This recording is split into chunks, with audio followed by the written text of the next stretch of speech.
Oh, did I just kill you? I killed you by accident. Whoops. But anyway, this fox was moving weirdly as well. So you're gonna die as well. No, George, stop! Wait, it was bad. It was bad. No! No, bye-bye. No! That's what you get bad. I could not believe you snitched on me bad. I didn't know it was you. No, bro, no. No, come on. You sacrificed yourself because Bad died, didn't you? No, I didn't. Come on, put me down. Put me down. You were Wait, look, standing look. like a Look on the stupid bridge. cat Look up on the there. bridge. There's a person. There's a person up there on the tower. On the tower. Yeah, All right, I just gave you a person. Put me George, down. it's me. Put me George, down. George, put me down. George, spare one of us. George, Come on, spare one put of me us. down. I told you where he was. I told you where he was. George, spare one of us.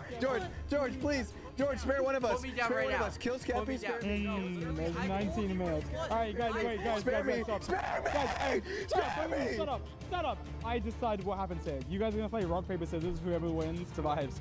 You both have to say rock, paper, scissors, and then you both type it in the chat at the same time. You both type it in the same chat. 3, 2, 1, go. Yo, what was that delay? What was that delay? No, No, put me down. Put me down. Put me down. He cheated. George, check the recording. I didn't cheat. He George, I cheated. swear to You know, God. I don't know if you can type it. I don't know if you could have typed it that quickly. No, he's a fast I swear to typer. God, I swear to God, I swear to God, I swear to God. Dude, George, you can check the recording. I think I believe him. I believe him. I believe him. I'm sorry, Scabby. I'm sorry, Scabby. George, that was awesome. Great job. George! He's too far. What are you doing? Are you that chicken? Yeah. We got a couple chickens up here. George, how's it going? George! Hey guys. It was me, the salmon rider. You see me? I'm the salmon rider. Did I get someone? Yeah, you did. Wait, is this a person or is this just a horse? Wait, it has a saddle. It has a saddle. It can't be a person, right? Oh my god! Oh my god!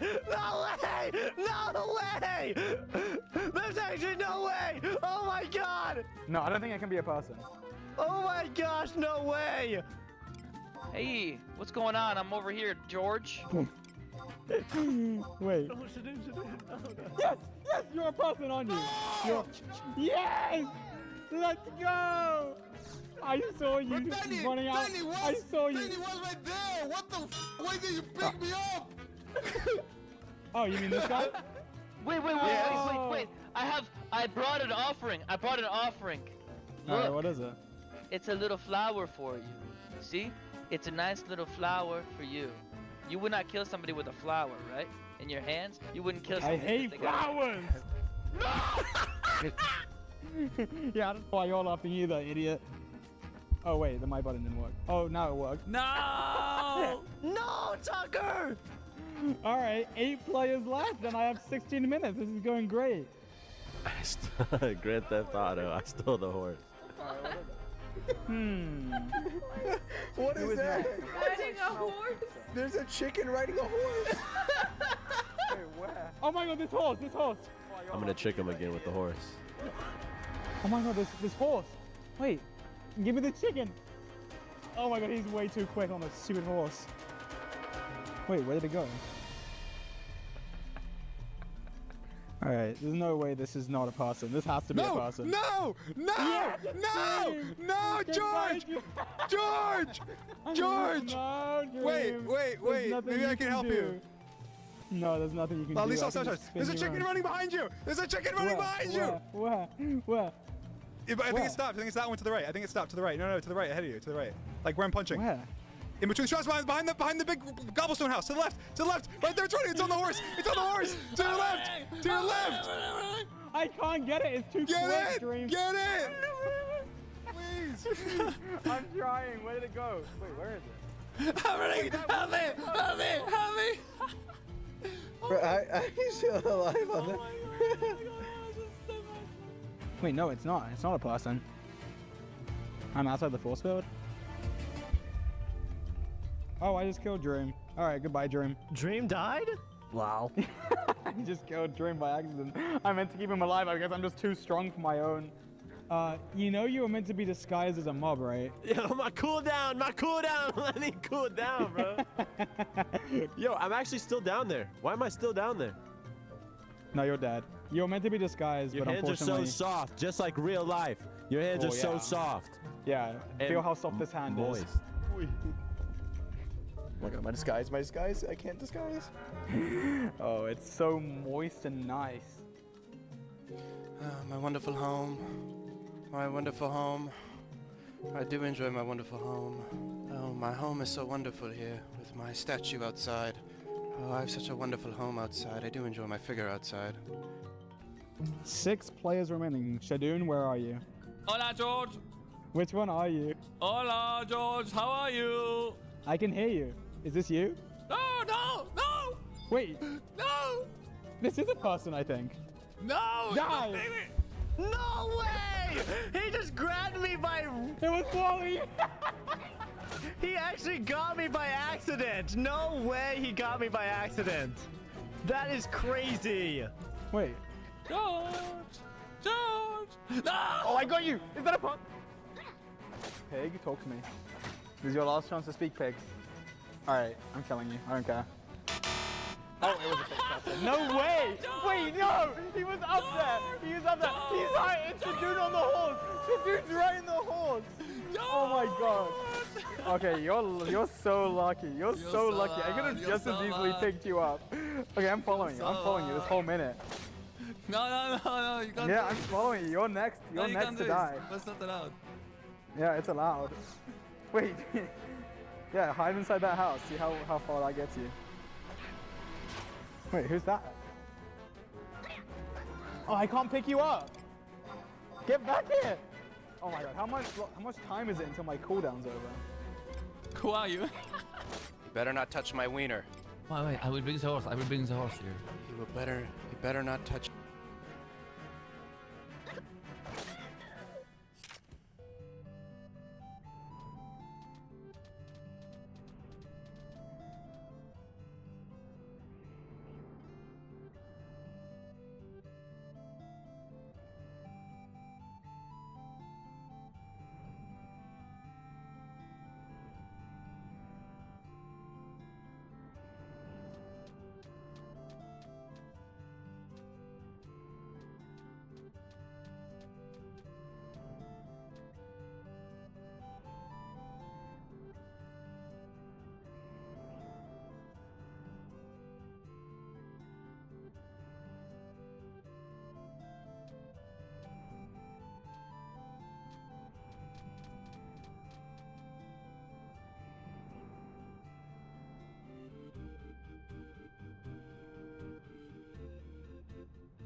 Okay, testing.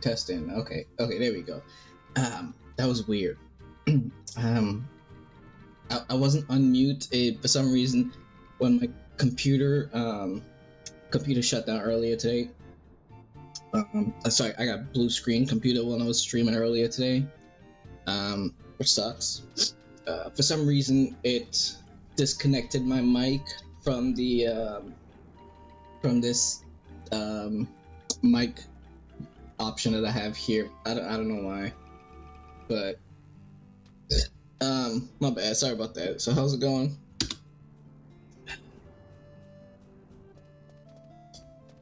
Touch my wiener. Oh my god, it's my chance. I can get on the horse. Samnab! Samnab, how are you still alive? How are you still alive? What do you mean? Cause I'm the goat. Wait, am I a fish on the horse? Oh, yeah, you're a fish on horse. Yeah. Wait, where's Gunter? Ah, Gunter is the ship. Man. There's no way he doesn't see Samnab. Wait, someone's riding the stupid horse still. The horse is like way too quick. I can't catch up to it. Wait, so I can catch up. But how am I meant to select it? Oh my god, he doesn't realize I'm in the water. Is someone riding the horse? I can't tell. He doesn't realize I'm in the water. It's the salmon. Oh my god, please pick up the horse and hit it. Wait, what? Did someone get off it? Who was riding the horse and where did they go? I made some fried Oh my god! bologna. Oh my god! Just How does he know chowing how out. That's No, nice. I don't I just made some There is a squid. Is that a squid? refrigerated pizza. The one that you get at You a person? Dollar Tree. How much time Just, do I have? well, 10 minutes. I I didn't don't make think this is it. a I just, person. you Why know, would everyone be telling me about the stupid squid? do it in the what do you call it? Wait, I'm gonna find out. The 'Cause I'm gonna put thingy? the squid Can't so even far think about away it from right water now. that it's gonna have to Air fryer. get back Just to throw it in water the air eventually. fryer. Melt it and warm it up and stuff like that. So Wait, it's about I'm trying to also pizza myself. I got it!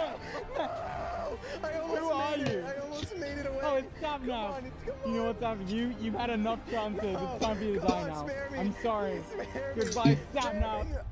No, stop now. Well, there goes Sam now. I almost made it to the house. Well, there goes Sam now. 4 players left. Only 4 players Trying to see if I left. can get level 5 Alright, it's down to red just mage. the tryhards. Where are they? before I try and do anything. He's I'm gonna here, try and but get he can't hear us. Red Look, I Mage can hear you guys and making Paladin super animal to noises, 10 but it's someday. probably just not the animal not that today. you are, so it's irrelevant. Someday I'll get it there. Man. Where are you guys? There's 4 people left. Come on, guys.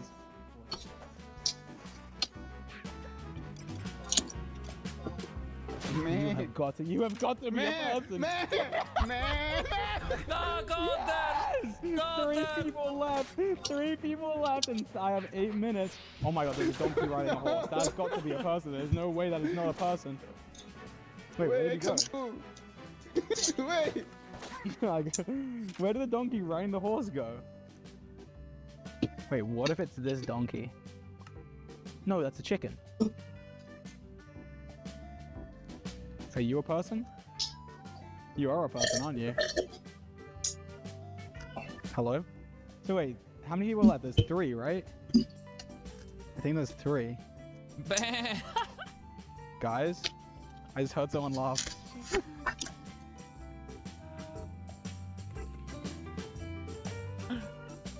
Honestly, Run, Jared! I feel you. I feel it. I think Hello? it's because you know, as we get older, our taste buds start to Yeah, where are they? get used to it, so it doesn't taste as great. Cause I'm the same way. I'm the same way. Like things that I thought was like so dope, so delicious growing up. Now that I eat it, it's not as great. I'm doing it. No, Either that or, you know, wait, I got him! I got him! or damn, what was I gonna say? No, Shit, I I got forgot. the horse! I got the horse that he was riding! That's a scam! That's a scam! I forgot what I was gonna horse say. saved me, I can't believe it. Let's go. Wait, no, I killed him. I killed Shadoon. Where did he go? No more riding horses. Shadoon, that was a scam. You're so bad.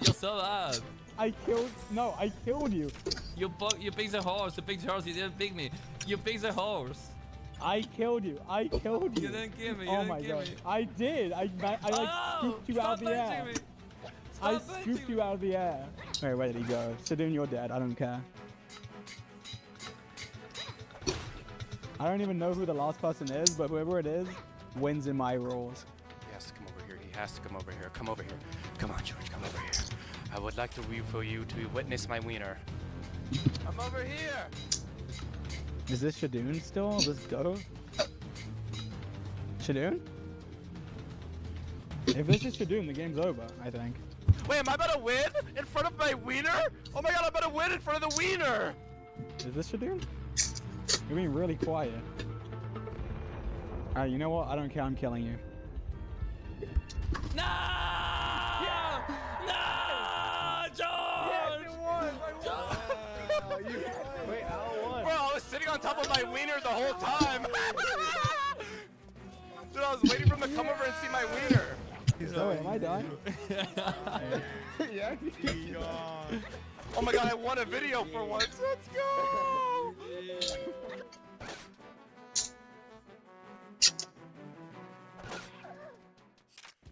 Hey,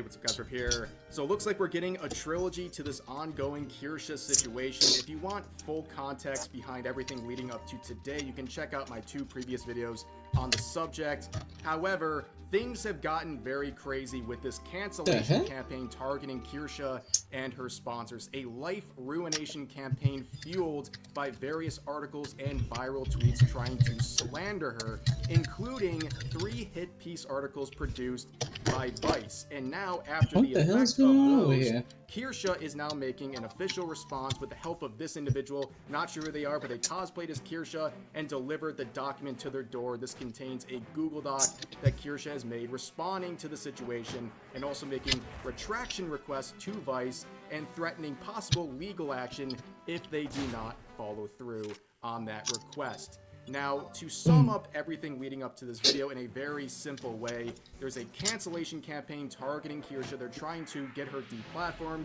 they're trying to remove her sponsors, and they're doing this through hit piece articles as well as viral tweets trying to paint her as a white supremacist, racist, Nazi, bigot, all these buzzwords they love to overuse on social media.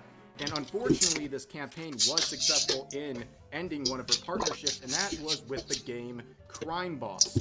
And she was an integral part of growing this game and putting it on the map. And when people saw that she was removed, her partnership severed as a result of this ridiculous, slanderous cancel campaign, you can see the results. The negative reviews poured in. People are very mad at these developers for really having no spine and also for welcoming in the modern audience, who, by the way, is now asking for refunds because they think this game is too problematic. Congratulations, Crime Boss, you played yourself.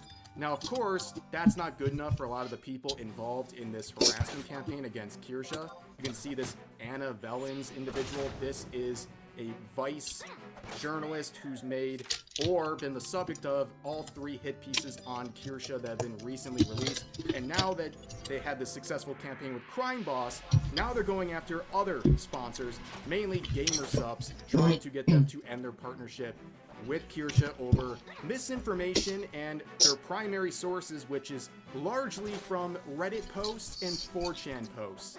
Yes, words of other people on various websites like that. That's the best they got.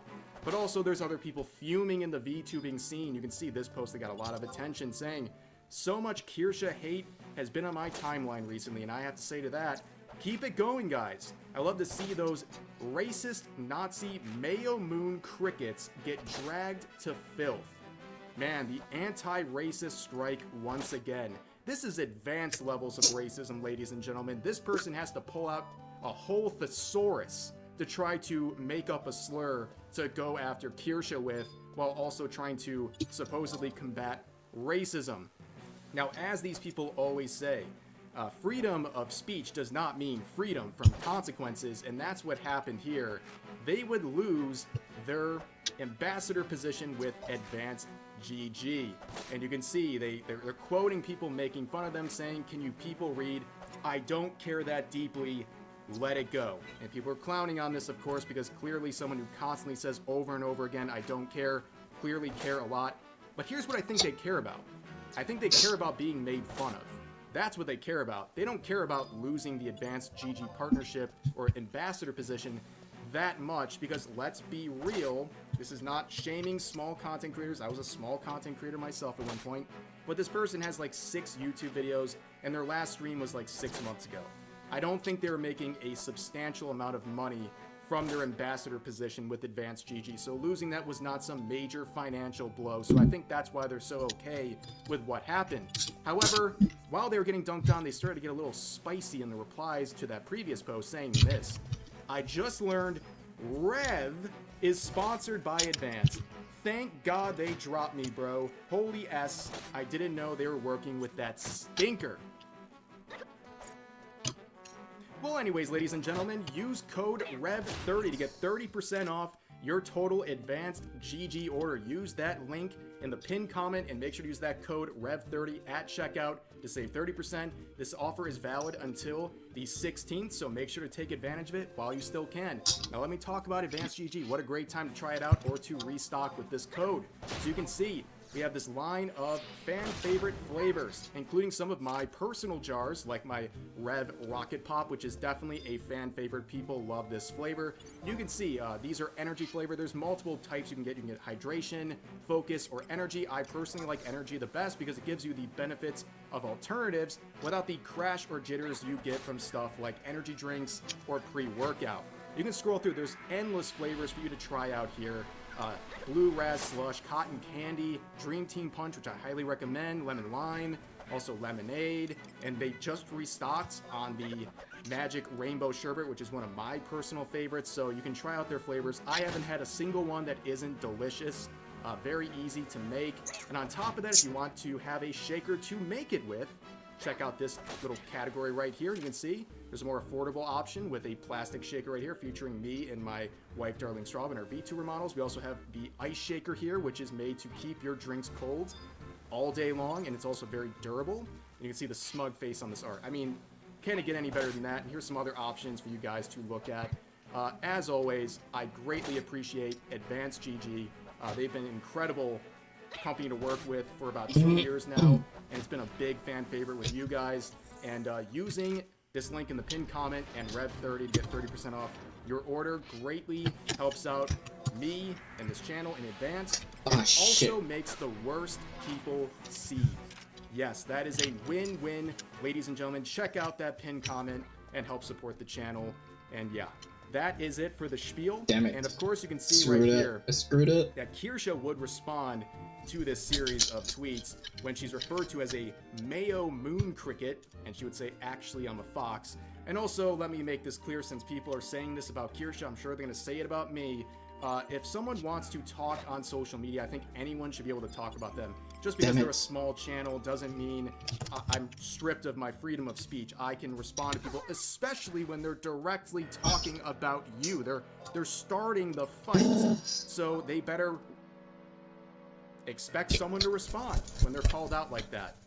But anyways, let's return to Kirsha here, that original post we started off with earlier in the video. You can see her tagging Vice and saying, like some kind of secret middle of the night ballot drop. I left a little something for you. I made sure it's on par with your company's journalistic quality, so you'll take it seriously. And let's play this video, by the way.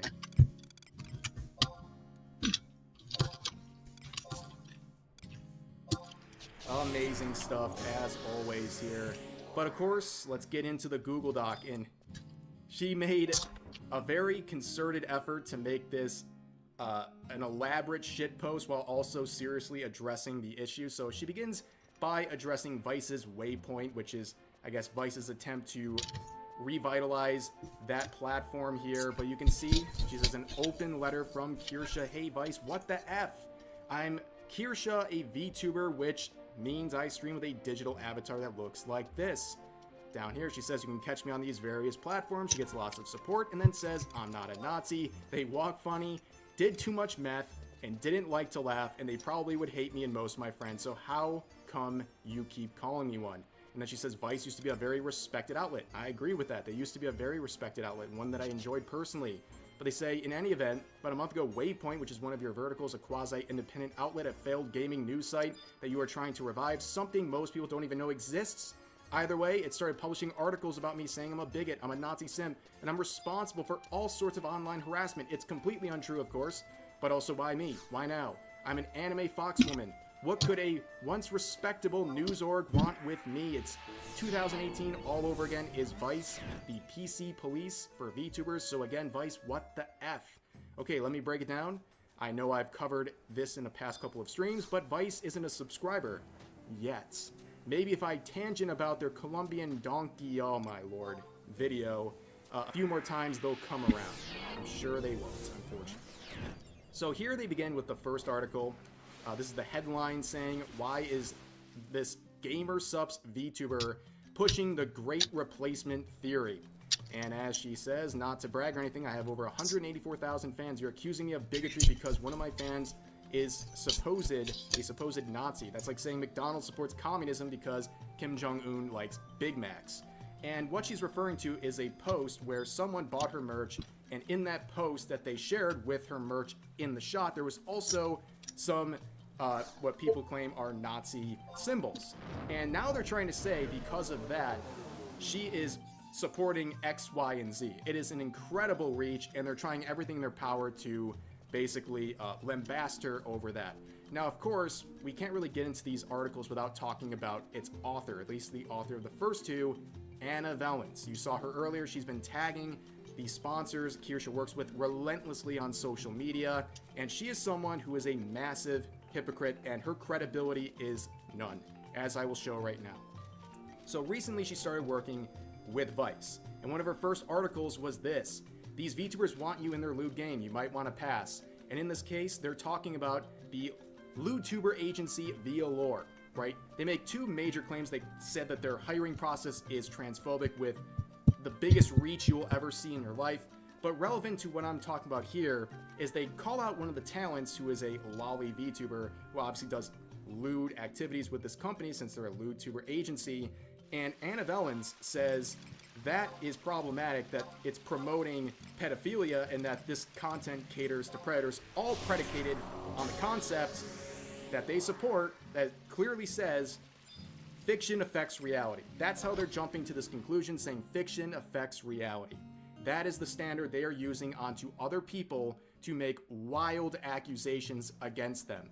And just like everyone else who makes that statement, they're a massive hypocrite on the subject of fiction affecting reality or not. They make that claim while also consuming very similar content themselves. Here's reposts and interactions they've had with all kinds of art featuring characters from Lolicon series, characters that are underage, characters that are lollies, and /or all the above. So they consume and interact with that stuff themselves that they're using to chastise others, while also being a very vocal, long-time customer of Faku, which sells a whole category on their website of lolicon dojins.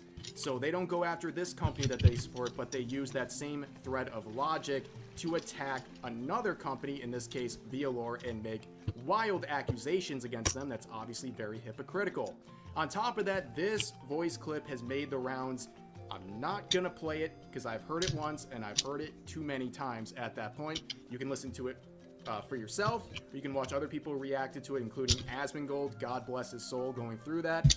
But here we have Anna Vellens sharing a fantasy of theirs, where, to sum it up, it's some reality where trans people have subjugated biological women and have now forced them into breeding facilities, and now the trans people routinely R-word them, and yeah, that's the story they're fantasizing about. Again, this person says fiction affects reality and you should be judged so based on your interests. Obviously very hypocritical here again. On top of that, they have routinely expressed interest in age play audios, in producing them. And if you don't know what that is, that's when one or multiple people in a group, they're role playing as an age that they're not, and take a good guess as to what ages they're typically role playing as. And then they doubled down on that claim in 2024 and said at first, professionally speaking, it was a bit of a no-go for them. But then they said, I don't have much writing up on age play, but I'm very supportive of it, having been in a mommy-daughter dynamic that was extremely fulfilling for them, and they feel like age play can be an important and healing form of play for many adults and should be destigmatized. I show these things for one reason only. Some people say just because they have these interests, they should be immediately discredited. I show this because it shows that they're a hypocrite and that their words shouldn't be trusted. They said, because you consume this anime stuff, you are a predator, and that's what you're appealing to with your lolly VTuber model. While they also have these fantasies of the R word, of age play, of these other things just involving anime itself. But now we're going to move on to one of the more egregious things that needs to be brought up as well. This article they made in 2020. This article is disgusting for reasons I'm going to explain. So Anna, in their infinite wisdom, decided it was a good idea to rig an adult toy on themselves and have it so when they're playing Fall Guys, if they bumped into another character, it would trigger the toy. So yes, I understand this is a video game, right? And it's interaction with other players, but there's no consent here. They're getting gratification through this game involving players who don't know that it's happening. They're not consenting to what's happening. That's what makes this very disturbing, and what makes it even more disturbing is that Fall Guys is a game heavily played by children.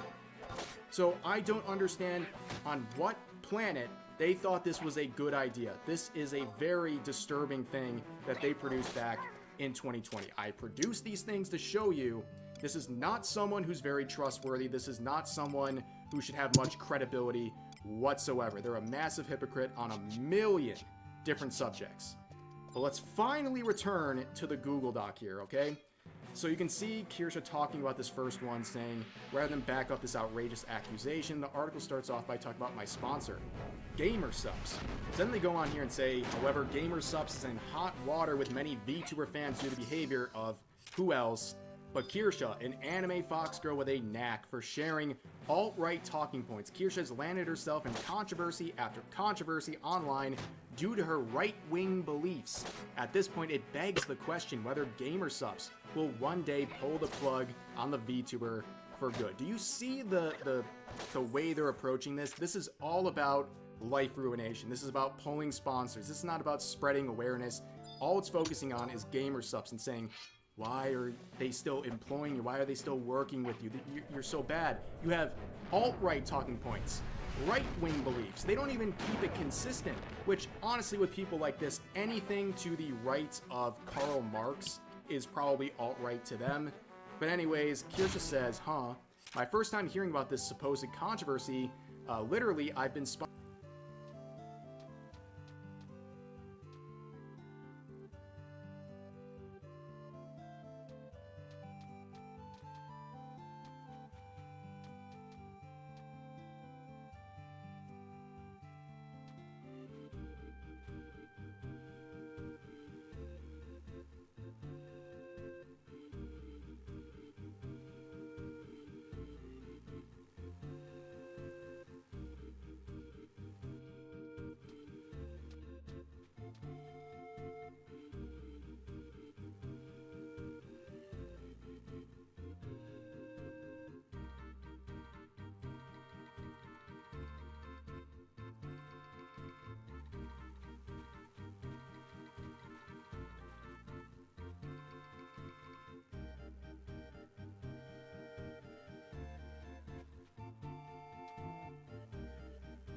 Hey guys, welcome to the Liberal Hive Mind, a channel solely focused on exposing the abundant hypocrisy of the left. Oh man, here we go again with these absolute idiots. I mean, I really don't know any other way to say it, but once again, the ink's not even dry on Donald Trump's new China trade deal. In fact, the ink hasn't even been put on the paper yet, and every single top Democrat is already out here trashing it, just like they did when Donald Trump started the tariff strategy. They didn't even let the Trump administration explain what they were trying to do. No, from day one, absolute failure, economy destroyed. They made their judgment before anything was even put in place. And it's the same thing here again. No details, no facts, no freaking clue. They don't even care, because the political strategy is just to scream Trump failed no matter what. And now that's exactly what they're saying with this China trade deal announcement. The Democrat Party once again seemingly siding with the freaking Chinese, declaring that China has essentially punked Donald Trump.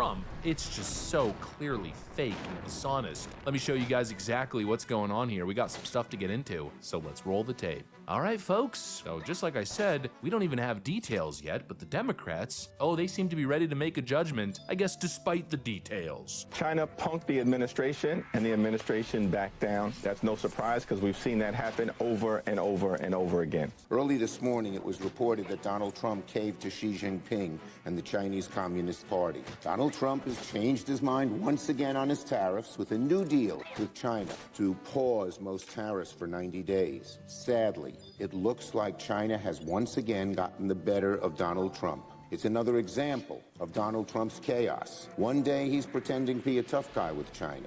The next day he's caving to China and getting little, if anything, in return. It's impossible, as I said before, it's impossible to predict what will happen next, even within the 90-day period, because Donald Trump changes his mind so quickly. Whatever seems in front of him at the moment, he goes for. First, he's mad at China, puts in the tariffs. Then he gets lots of blowback, backs off. Where will he be tomorrow? Who the heck knows? Unbelievable. Especially after 4 years of watching Joe Biden getting punked by every foreign nation, they're now making the claim that Donald Trump is getting punked. Now, firstly, we obviously have no evidence to suggest that, but the little that we do know shows something quite different. You know, this is the official White House trade announcement. Basically, what we know so far in terms of tariffs is that America is going to drop the China tariff from 145% to now 30%, which is still an increase of 10% from where it was at 20%. And China has agreed to drop their reciprocal tariff of 125% down to 10%. In other words, we're in a much better position and they're blinking first, based on what we know so far. And Trump's on the global stage saying stuff like this. Here's him briefly speaking about the China deal during his diplomatic trip in Saudi Arabia. We just reached a historic trade agreement with the United Kingdom, and over the weekend we reached a breakthrough agreement with China. Both outstanding deals. China's agreed. We have to get it down. We have to get the little details down. And Scott, you're going to work on that very hard, but China's agreed to open up to the United States for trade and everything else. But they have to do it, so we'll see what happens. But we had a very, very good meeting. He's making the claim that China has agreed to open up their markets to the United States. And that seems to be what the tariff drop means as well. That's basically what we know so far. But the way the Democrats are selling it is as if Donald Trump is giving up in the trade war and China's punking him. How exactly? No, it seems the only person who got punked is the American investor who fell for their crap and sold their stocks at the wrong time. The people who fell for the recession imminent narrative, which by the way is also something that's now being reversed quite quietly. Yeah, again, if this US-China trade deal is supposedly so bad for America and Donald Trump is getting punked, then why are American markets surging to now 5,900 on the S&P and JP Morgan has now reversed their recession call? Look at the headline here from Bloomberg. They're now saying the China trade deal eliminates their recession risk forecast. I guess the so-called economic collapse narrative has been canceled. Yeah, you got Democrats looking at you straight in the face and saying, oh, this is such a bad thing. Trump once again has failed. What a bunch of idiots. That's exactly why I opened the video by saying that. I mean, how else could I describe this behavior? It's pure idiocy, especially coming from these Democrats, again, who are in no position to lecture anyone after electing Joe Biden, who, by the way, the Chinese dropped the little Biden Easter egg during the negotiations the other day. What has to happen is it has to be fair for the American people.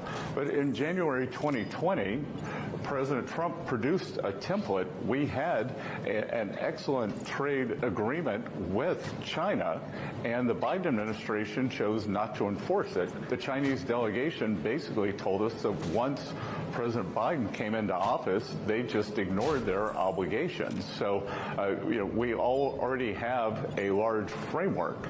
The other thing to remember here is that this is a pause down to 10%. The April 2nd level for China is 34%. So we will be working to see where their final reciprocal number ends up. And the negotiations are a combination of tariffs, non-tariff trade barriers, currency manipulation, and subsidies of labor and capital. Yeah, Scott Bessent is now confirming that the Chinese officials that they met with and are negotiating with literally told him that they were ignoring Trump-era trade terms because they knew that Joe Biden wouldn't enforce them. You had a signed agreement, clear rules, measurable goals, but Joe Biden was so weak or so patently incompetent that the Chinese didn't even care. Yeah, now you Democrats want to talk to us about a president getting punked by China? You're in no position to do so. Give me a frickin' break. And it's obvious that you guys don't deal in economic realities. No, you only deal in your little orange man bad fantasy where the orange man who Donald Trump can do no good, no matter what, right? Honestly, I don't even don't care. Put your little MSNBC style spin on everything Trump does. Keep pretending as if all these deals are oh so bad. Keep going on and on about the destruction and the end of the American economy and American recession and this, that, and the other. And oh, China punked Donald Trump. Keep going on and on and on, because I think reality is eventually going to speak for itself, and then you Democrats will be in quite the position now, won't you? You know, I'll just let one of your own put it into clear perspective. I think Stephen A. Smith actually said it best. Again, a Democrat. If a deal is struck within 90 days, and if it is a deal deemed successful by the Trump administration, remember what I just said about AOC, Jasmine Crockett, Bernie Sanders, etc.? Toast. Democrats will lose the midterms. If Trump finds a way to win this tariff war, and make no mistake, this is where the war was. All of this stuff where he's throwing tariffs at everybody else, that was smokescreen. The target was China. Third largest economy in the world. Target was China. The third largest trading partner, I'm sorry. That's what happened. If this is ultimately deemed a success by the Trump administration, the GOP will win the midterms. And you think there's perceived power on the right now. Imagine how it will be then. If Trump gets that deal done, he's saying the Dems are cooked, they're done in 2026. And honestly, I think he's right. The average American doesn't care about the MSNBC spin. They don't care about what Hakeem Jeffries or Cory Booker or Chuck Schumer are saying on the daily news shows or on the House and Senate floor. They care about results, lower prices, stable jobs, and good trade deals that benefit them. And on those fronts, it seems that Trump is delivering on all of it. So Democrats can keep going on and on with their nonsense fear-mongering, keep denying reality. It's gonna bite you guys big time in the behind, likely in 2026, as the American people can see who is winning and who's just talking crap. Again, the Trump administration is cutting through all the noise, delivering deals, delivering results, and these people are gonna sit on it. Anyways, that's pretty much it. That's what I got for you guys on this one. Hopefully you enjoyed the video. If you did, make sure to leave a like and possibly subscribe. Thanks for watching, and I'll see you on the next one.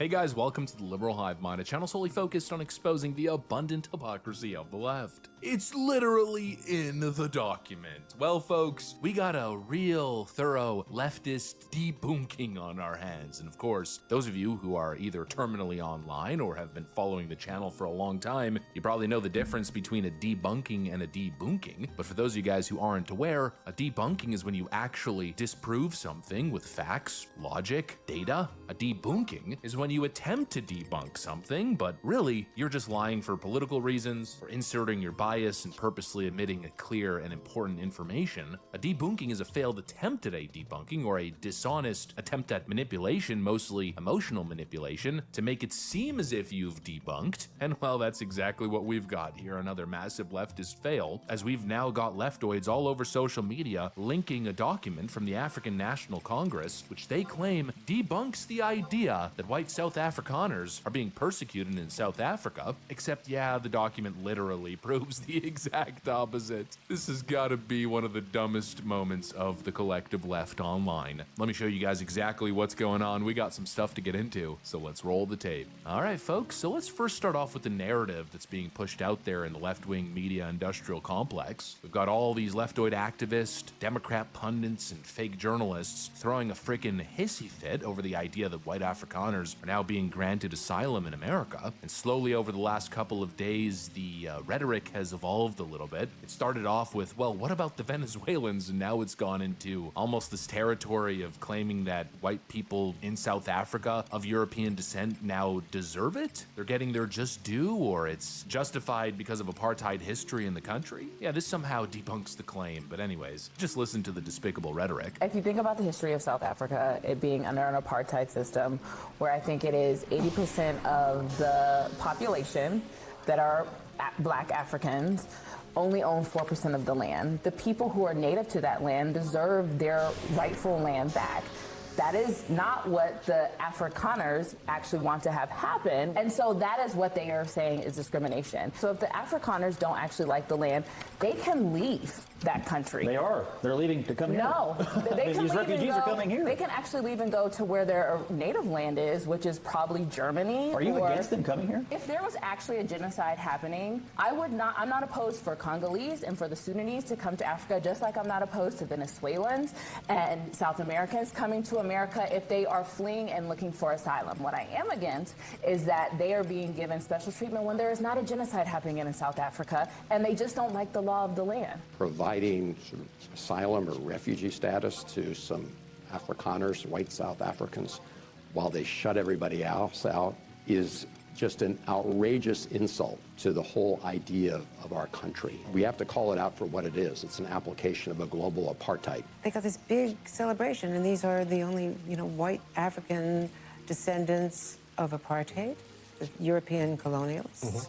Or those who participated in apartheid. They're of all ages, including children. They're descendants of apartheid. Therefore, they shouldn't be treated as refugees. First off, I want to be crystal clear. Past wrongs do not justify present persecution. You don't fix injustice by flipping the roles and creating a new scapegoat. And if people are being harassed, attacked, stripped of their land and their livelihood based on race, that is the definition of persecution, and that's absolutely grounds for asylum. When people are fleeing persecution in their homeland in order to find safety elsewhere, that is textbook seeking of refuge. But anyways, let's not get too caught up in the weeds here, because I want to focus on this document, the ANC letter, which is an epic cell phone. I mean, a cell phone of epic proportions. This document right over here is the so-called gotcha document that the left is waving around. They're all pointing at it saying, see, here's the explanation. The South African government isn't engaged doing in a little bit of genocide or leveling on persecuting my anybody. my But hilariously enough, samurai.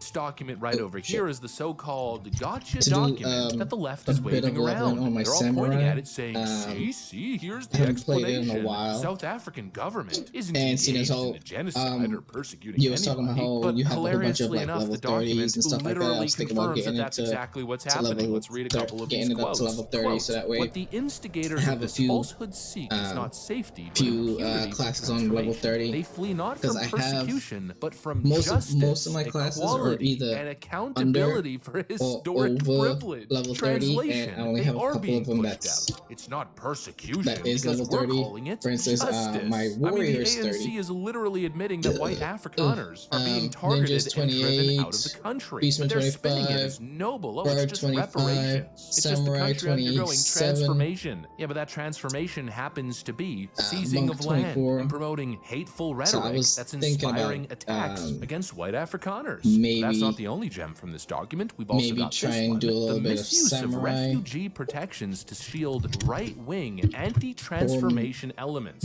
Well, that right there puts it all into clear perspective. So if you're a white South African who objects to what the government is doing, objects to the rhetoric and the maybe I might do some demonization of Beastman, you and but your people based on the color of your skin I'm not and gonna get an perceived invite anytime privilege. soon. No, you're not a victim. You're just That's a a Beastman. right-wing threat trying to avoid transformation. They aren't even denying it. They're telling you that it's political and it's political persecution. They're calling any Afrikaner who applies for asylum a right-winger. In other words, a political enemy of theirs who's anti-transformation. Basically, if you don't like what we're doing, then you're the problem and you have now become the enemy. In other words, they're not denying that Afrikaners are their political enemies and their racial targets, and they're essentially saying that they deserve it. I mean, could you imagine flipping the roles? Imagine replacing the term Afrikaner with any other group, any other label. It would be outrage, global outrage, boycotts, sanctions, people in the streets. But of course, because they're white, not a word. No, in fact, we got people in the media basically taking the side of a genocidal regime. Oh, well, they deserve it. These people don't deserve any of our sympathy. They don't deserve to be granted asylum because they are descendants of slave owners. Just disgusting. And I mean, really, this is the hill that the left wants to stand on. They're gonna really dig their heels in and commit by this statement essentially that white people can't be refugees. That if you're 25. racially persecuted, it doesn't count. If your skin color's white and you're in Africa, it's pathetic and frankly, it's horrible. These farmers are fleeing legitimate targeted persecution. That makes right them here. refugees, plain and simple.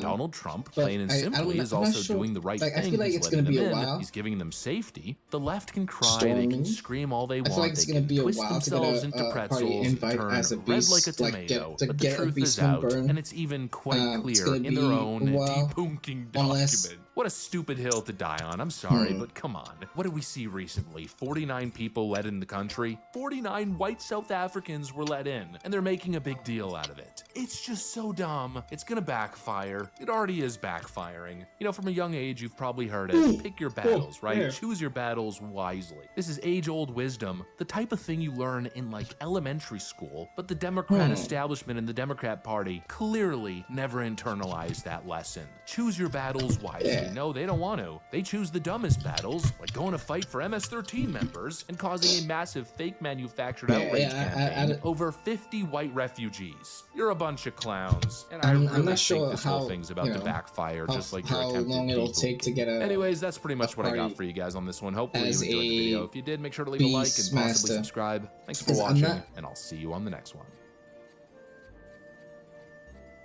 Damn. On a bird? 20 over 25? Damn. Like me, I would do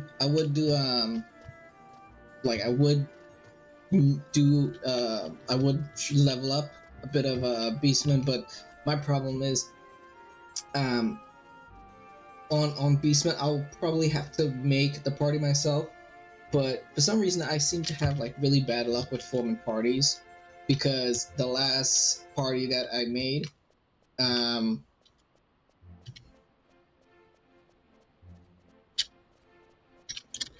shit, you're lucky.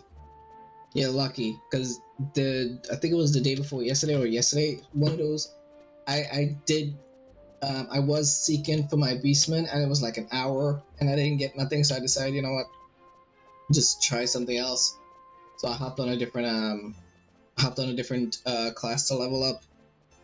I wish that was the case for me. Yeah, because every time I try to form a party, it always, something always goes wrong. Because the last time I tried forming up a party,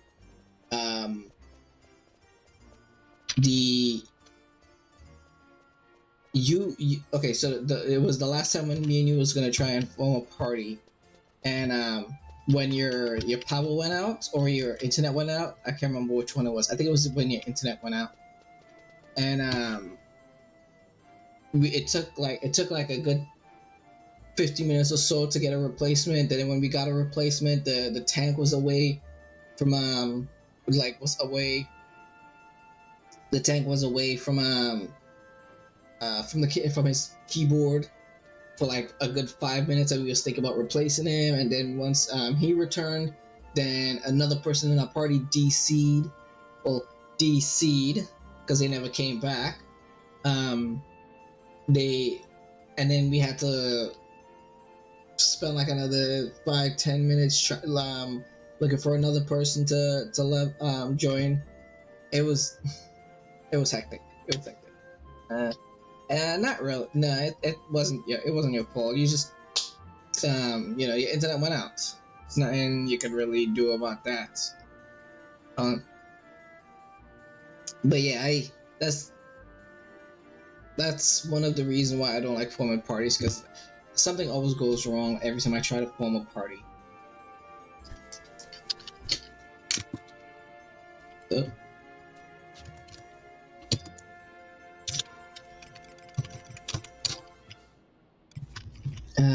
Okay, so I need a scroll.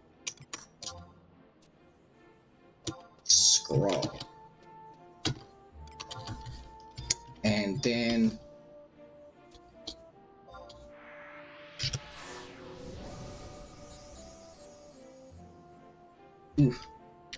unless you wanna you wanna be the leader of the party and you wanna like form a party, then we could form a party together. But I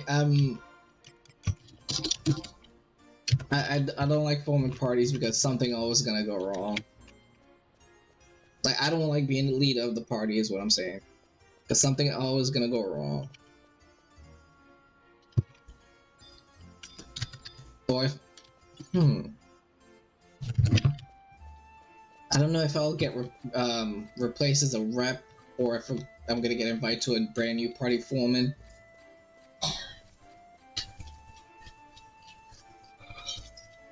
Oh, jeez. Louise. Oof. Oh.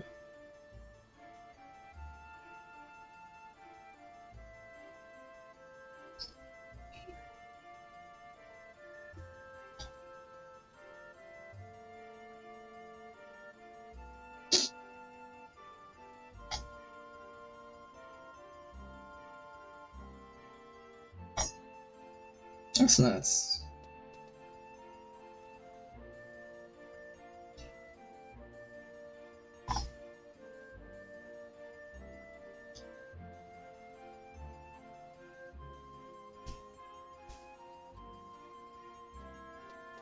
Elliot convinced Captain Diana that it would be worth their time to traverse to the planet's surface. Directly after breaking the planet's atmosphere, the quarantine enforcement platform targeted the Mercury 2, refracting the energy pulse across the planet's atmosphere to keep it from breaking quarantine. Detecting the beam using the Mercury 2's anti-pirate sensors, Captain Diana immediately fired emergency flares, purged the water from the nuclear core, and performed an evasive maneuver. The flares and water confused the platform's targeting system, while the maneuver saved them from being struck, allowing them to safely navigate to the Arctic spires of Sector 0. On the surface, Elliot, alongside 6 researchers, began their search for alien ruins. Meanwhile, Sanctuary 0, running low on power, prompted Al-An, and/or the facility itself, to emit a distress signal to obtain the assistance of any nearby intelligent life forms. Hundreds of meters from the Mercury 2, Elliot's research team picked up on this very distress signal, which they discovered originated a few hundred meters below the ocean's surface. Eager to explore, they dove into the cold, dark water, where half the team was killed by what is presumed to be a squid shark. A few days later, the crew began showing symptoms of the Corabacterium sickness. Though unaware of what exactly it was, Captain Diana knew that it was a sign they had made a terrible mistake. Made worse, the ice worms began attacking the ship, forcing Captain Diana to perform a risky emergency takeoff maneuver. Leaving the infected crew members behind, the Mercury 2 began its rapid ascent into space, where it was once more targeted by the quarantine enforcement platform. After impact, the ship was broken into several pieces, the majority of which landed in Sector 0. The rest either destroyed on re-entry or upon initial impact. During their descent, a mechanic named Yasmin was pulled into safety by an engineer named Stefanos. Hours later, Yasmin awoke, discovering that Stefanos was still unconscious. Despite her aching body and broken bones, Yasmin was determined to return the favor by saving Stefanos' life. To this day, the fate of Yasmin and Stefanos are unknown, though even if they did manage to survive the sparse yet deadly ecosystem of Sector 0, they likely succumbed to Kara after just 2 short weeks. Shortly before or around the same time of the Mercury 2's crash, a teenage girl named Marguerite Maida left her home of the Mongolian states to begin working as a mercenary. After jumping from one mercenary job to another, she did multiple tours with the Mongolian Defense Force, and later, the Trans-System Federation. During her time with the Trans-System Federation, Marguerite rose up the ranks, eventually heading an intel and a reconnaissance mission. While the specific details of the mission are unclear, what she found prompted her to eliminate the entire local security apparatus over the course of 3 days. While none of the locals were willing to share specifics, they repeatedly thanked God's hand for saving them. Directly afterward, Marguerite was dishonorably discharged, instilling within her a deep-seated hatred and distrust for any and all transgovs. Forced to return to her work as a mercenary, she was eventually hired by Paul Torgal, the head of the Torgal Corporation. Being a legendary mercenary and decorated soldier, Marguerite was hired to escort Paul's ship, the Degassi, to the edge of Federation space, where Bart Torgal, Paul's 19-year-old son, was to lead a mining operation. Little did she know that during the travels, Paul would insist they check out a beautiful ocean planet called 4546b.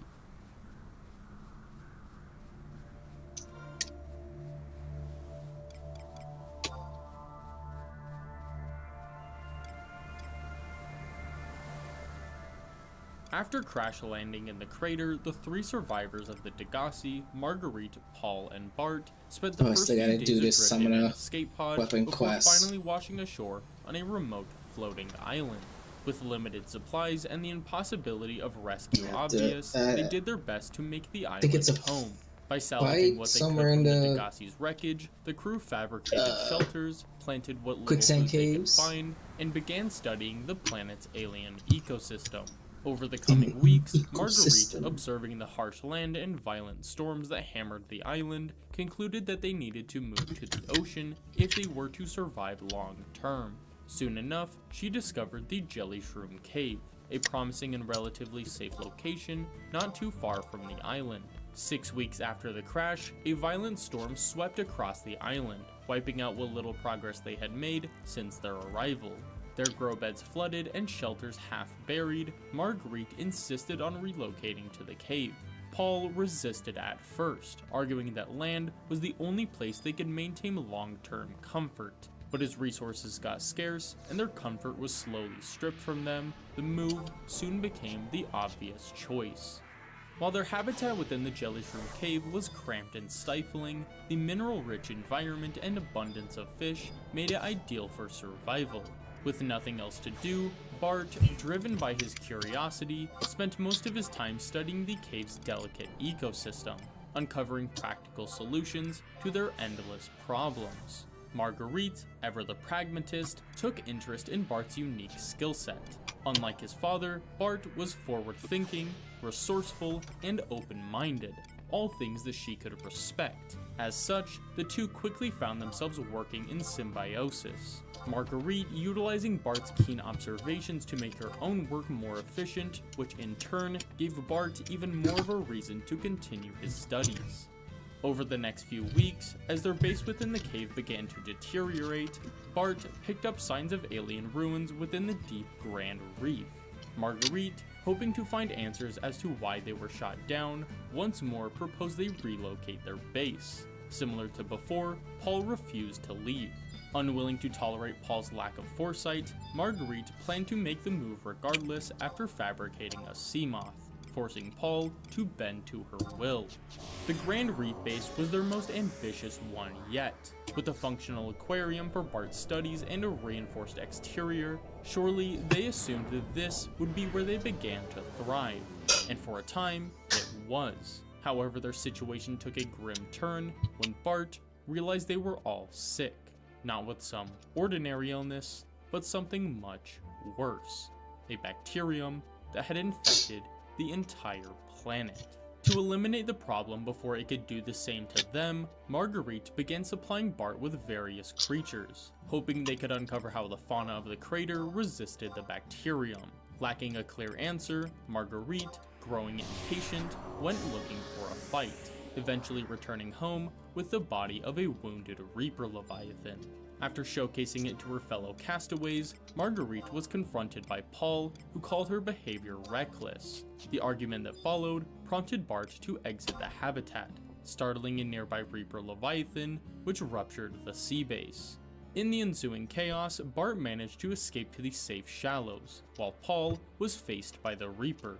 Marguerite, unwilling to let Paul die despite their numerous disagreements, drove a jagged metal shard into the creature's neck before she was pulled into the abyss. Left stranded in the Grand Reef, Paul followed a light source that emanated from the ocean depths, where he was likely killed by a crab squid. 500 meters below sea level, Marguerite clung to the thrashing Reaper, one hand wrapped around the shard, the other on its scales. The Leviathan continued to spiral blindly, dragging both of them toward the crater's edge. With only 4 minutes of air left, Marguerite used everything she could to finally kill the Reaper. When she finally broke the surface, she found herself stranded in the void. No land in sight, she knew exhaustion would claim her long before she found safety.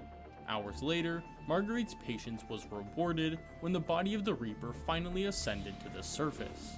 Using her knife, she climbed atop the Leviathan and assessed her situation. Though desperate, she found the Reaper had all she needed. Its thick flesh provided warmth during the cold nights. Its fat, once burned, could keep a fire alive long enough to boil water and even cook meat. However, as days bled into weeks, Marguerite was eventually forced to face her demise as the Reaper's flesh began to first rot, then freeze, as she drifted into Sector 0.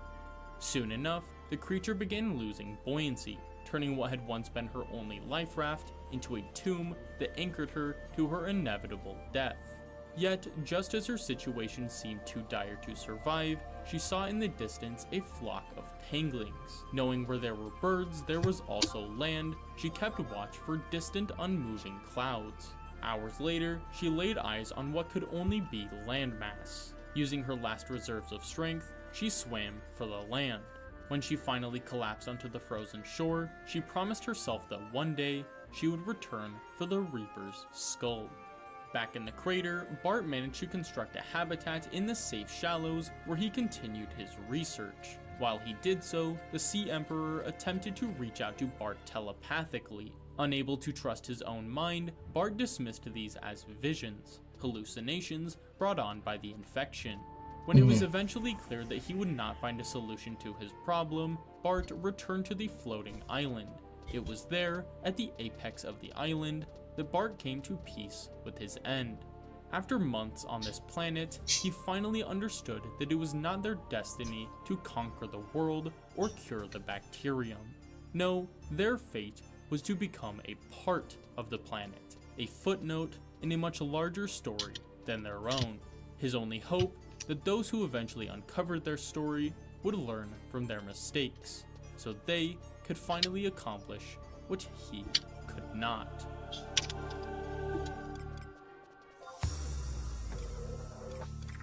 Where the first game takes place.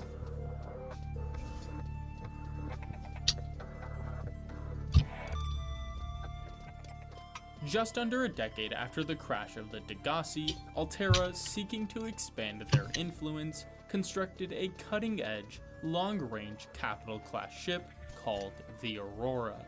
Consisting of a command crew of 23, support crew of 40, 85 engineers, and 9 lucky passengers, the Aurora was designed for both utility and luxury throughout its multi-year journey across uncharted space. After its construction, the Aurora traveled from a space dock on the edge of Altera space, planning to make hundreds of consecutive phase gate jumps through 9 different transit of authorities, arriving on the far side of the Eridani arm in just 3 short months. From there, the command crew planned to pilot the ship beyond the final phase gate, arriving in the next star system approximately 18 months later. There, the elite team of engineers would have begun a 6-month-long, multi-trillion credit construction project to build the new phase gate. If successful, Altera would have outmaneuvered a cabal of Mongolian corporations operating a range of outposts and mines in the region. In addition to their goal of constructing a new phase gate, the Aurora had a secret auxiliary mission to perform a gravitational slingshot maneuver around planet 4546b to scan for survivors of the Degassi. Though rescue was incredibly unlikely, Altera agreed to help the Mongolian states, as in the territory of deep space, the Aurora would need to rely on the Mongolian states for fuel and other resources. Are you still around, Amadeus? The Aurora was equipped with a cutting-edge scanner suite, as well as an unusual collection of aquatic and all-terrain vehicles, such as the Seamoth submersible, Cyclops submarine, prawn suit, and other various accessories I just got a that party might help invite, the crew of and the I Degassi think there might if be they still manage to room. pick up a signal. If you want to join in, as is well I'll known, let them know. This would never come to fruition. So, you know, if you're Just still months here, into their journey, when let it me was know. finally time to perform the slingshot maneuver around 4546b, the Aurora crossed the quarantine set by the architects, prompting the quarantine enforcement platform to ground the ship. Just after the platform fired the pulse, the Aurora's advanced scanners detected a high-velocity energy pulse on trajectory to hit the ship. As the beam made its way toward the Aurora, Captain Hollister, following emergency procedure, sent the planet's environmental data to Altera HQ, hoping they would provide a rescue solution.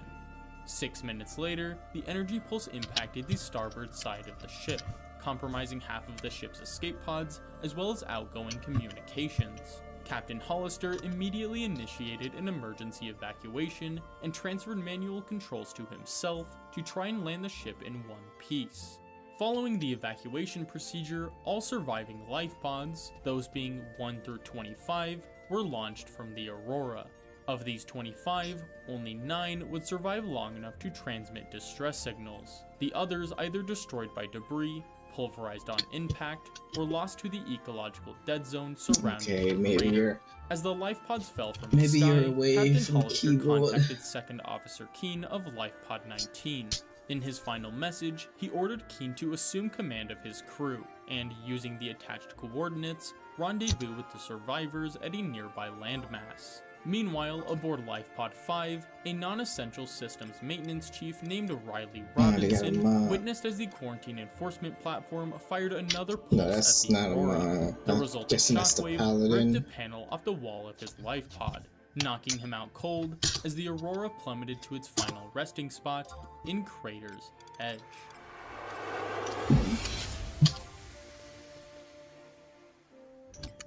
As soon as the Aurora made contact with the planet's surface, the dark matter ion drive's thick metal shields were compromised, leaking radiation in the immediate vicinity of the ship and effectively turning the Aurora into a ticking time bomb. About the same time, Mongolian emissary Jockey Kassar of Lifepod 13 was killed on impact with the planet's surface. Their last recorded message was a prayer. Minutes later, the survivors of Lifepod 2, Chief Technical Officer Yu and an engineer named Berkeley, began taking on water as their pod sank to the bottom of the blood kelp biome. Using their combined technical skills and their pod's oxygen system, the two of them constructed a bilge pump to stop the flooding. Left with only 30 minutes of oxygen and 500 meters below the surface, they decided to use their pod's remaining power to transmit a pre-recorded distress signal.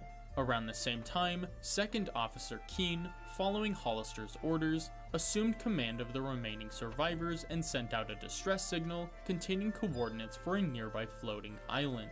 It's assumed by many that before running out of oxygen, Yu and Berkeley received Keen's orders, prompting the two of them to travel to the island.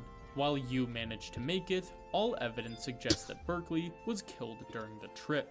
On the island, Keen regrouped with Yu, who wanted to board the Aurora to send out a long-range distress signal. Keen, on the other hand, resolved to follow Captain Hollister's orders and remain on the island. Ignoring the chain of command, Yu insisted she was going to the Aurora with or without Keen's help, forcing Keen to follow after her. Meanwhile, aboard Lifepod 3, 2 unidentified crew members attempted to rig a sea glide with an extra battery to double its speed. Cause of death unknown. Lifepod 4 landed in Crater's Edge, where a Reaper Leviathan attempted to swallow it. Failing to do so, the crew fabricated a creature decoy to distract the Reaper long enough to make it to the Aurora. Cause of death unknown. Stranded in the grassy plateau, the crew of Lifepod 6, including the head of human resources and another unnamed passenger, were threatened by the Aurora's radiation leak. Hoping to construct radiation suits to reach the rendezvous, the head of HR scavenged for lithium. When they returned, they found the passenger lighting a flare, causing their Lifepod's fuel line to erupt. The crew of Lifepod 7, submerged 200 meters below the surface, were left hopeless without a functional fabricator. Cause of death unknown. Lifepod 12 was home to Medical Officer Danby, who soon after impact contracted the Kara bacterium. Ironically, his final message was a confession that he had cheated his way through medical school and knew nothing about treating an infection. Not that that information would have helped him. Lifepod 17 was home to a chef named Ozzy and at least one other unnamed crew member, who shortly after impact were likely ambushed by crab snakes from the nearby Jelly Shroom cave. 2 hours later, Keen made a final transmission in which he noted that he and Yu were intercepted by a Leviathan on their way to the Aurora. Left with no hopes of survival, he stated that both of them should be considered lost at sea. Just hours after the crash of the Aurora, a news outlet called The Independent published an article about the lack of communication from the Aurora, seeing as they missed multiple routine check-ins. After reaching out for comment, a spokesperson from Altera claimed that this lack of communication was not all that abnormal, and that they had no reason to assume anything had gone wrong. Despite this, rumors continued to circulate about the Aurora's state until a small trade ship on the edge of the system, called the Sunbeam, picked up an SOS from the Aurora, confirming what many assumed was a devastating crash. While the reason behind the Aurora's crash and the state of the ship as a whole was unknown to the public, the fact that it landed on a relatively hospitable planet raised hopes that the rescue attempts would be successful. In addition to this, Altera began looking into alternative rescue solutions, including an idea to transmit blueprints for a purpose-built rocket, which, utilizing the data the ship's scanners had provided them, could be constructed using materials salvaged from the Aurora and the planet itself.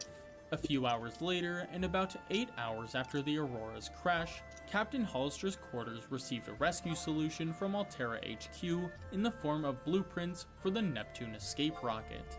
Around the same time, and just before the Aurora lost communication altogether, the highly advanced onboard scanners searched for signs of life, discovering a single survivor in the safe shallows.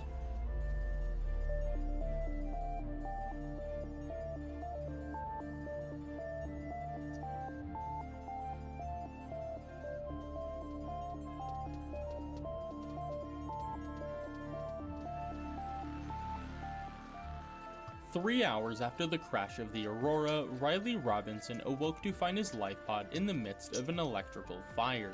After putting it out, he booted up his PDA and left the life pod to assess his situation. Hundreds of meters from any landmass, Riley retreated to his life pod.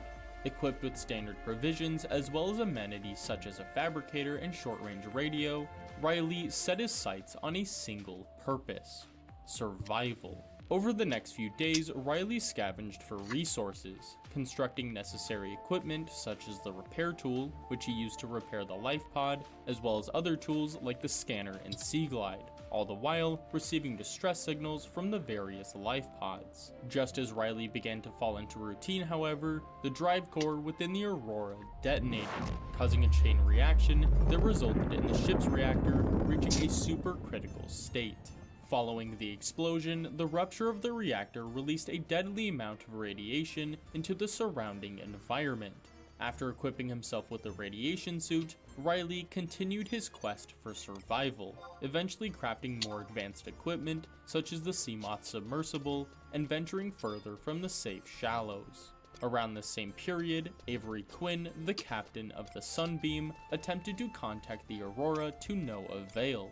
Investigating further, he conducted a scan of the planet, discovering the Aurora's massive debris field orbiting the planet. Unclear as to what caused this devastation or how many survivors there were, Captain Quinn sent a message to any receiving radios on 4546B to inform them that he was on his way to rescue them. As the Sunbeam made its way toward the planet, Riley eventually stumbled into the quarantine enforcement platform. Using a nearby purple tablet, he ventured inside the structure, learning that the planet was under a strict quarantine and that he himself had been infected. Soon afterward, the Sea Emperor, sensing something different about this strange life form, contacted Riley. What are you? Days later, Avery Quinn directed Riley to his desired landing spot on Mountain Island. Just over a week after initial contact, the Sunbeam began its descent on 4546B, where the quarantine enforcement platform promptly destroyed it, alongside Riley's hopes of rescue. With the prospect of rescue gone, Riley was forced to travel to the Aurora to repair the radiation leak before it caused irreparable damage to the surrounding environment. While doing so, he found the blueprints for the Neptune rocket. However, the blueprints remained useless until he found a way to disable the quarantine. Hoping to find a solution in one of the various alien structures, he continued to explore the crater, eventually stumbling upon the disease research facility in the Lost River. Inside, he uncovered evidence that suggested the precursor race who once dominated this planet had the same goal as him. While daunting, Riley set his sights on doing what this advanced civilization could not, and cure the planet of the Kara bacterium. Over the coming days, or possibly even weeks, Riley mastered the art of survival. What once was a man who was terrified to leave his life pod became an explorer, who ventured into the depths to recover lost technology, construct bases, and uncover the mysteries of those who had succumbed to the planet. With enough time, Riley ventured into the primary containment facility where he came face to face with the Sea Emperor. Because he could actually communicate with her, the Sea Emperor explained that if Riley was there to help, she would freely give what the architects attempted to take. With that, Riley was entrusted with the Sea Emperor hatching enzymes. Using the warp gate inside the containment room, Riley ventured back to the surface, where he collected the necessary ingredients to craft the enzyme. Upon returning to the eggs, he presented them with the enzyme, allowing them to hatch into healthy young Sea Emperors, who, unlike their guardian, produced a stable and concentrated form of Enzyme 42. Using this to cure himself, Riley ventured to the quarantine enforcement platform to disable the quarantine protocol. Meanwhile, the freedom of her children prompted the Sea Emperor to finally let go of her own life. Once the quarantine was lifted, Riley drew on his vast knowledge of the planet's resources to finally construct the Neptune rocket. Without hesitation, he climbed into the cockpit, finished pre-launch procedures, and hit the launch button. As the ship ascended into the sky, Riley's feeling of accomplishment was replaced with an overwhelming fear of the unknown. For weeks, survival had been his sole purpose, but at this point, as 4546B shrank behind him, he had no idea what was left for him. Beyond this world, he had made his home. What is a wave without the ocean? A beginning without an end. They are different, but they go together. Now you go among the stars, and I fall among the sand. We are different, but we go together.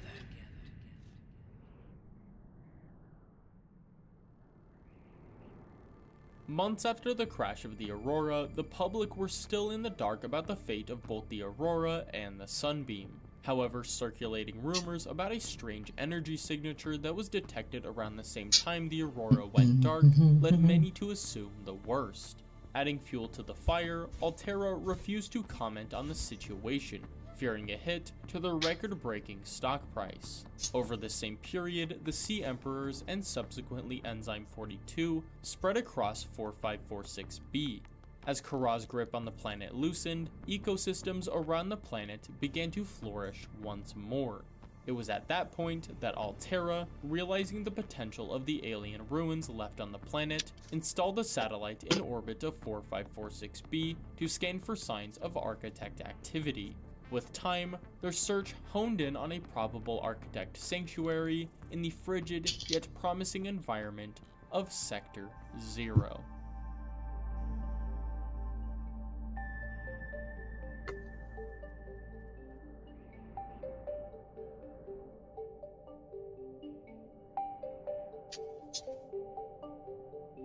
After setting their sights on Sector 0, Altera established a handful of research facilities, including Outpost 0, the Xenological Research Lab, Delta Station, the Operations and Communication Center, Phi Robotics, used for research and development, Kappa Mining Site for resource harvesting, and finally Omega Lab, the sector's primary biolab.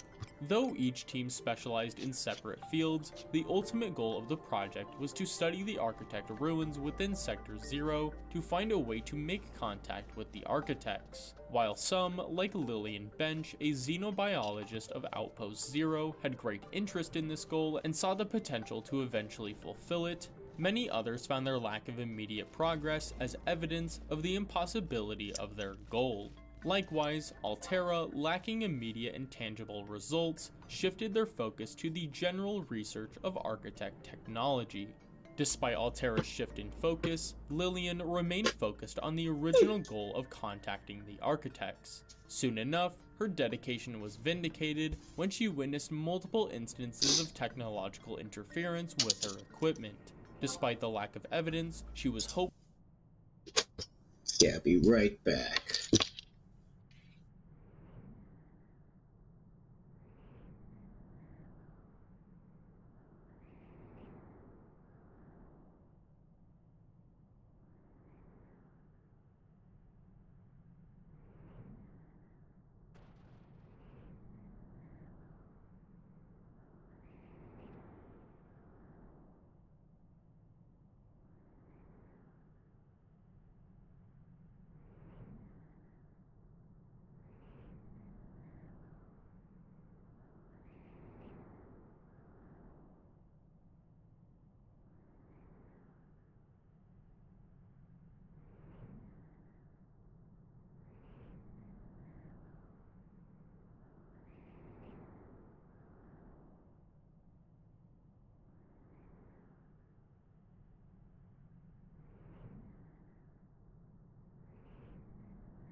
Okay, back.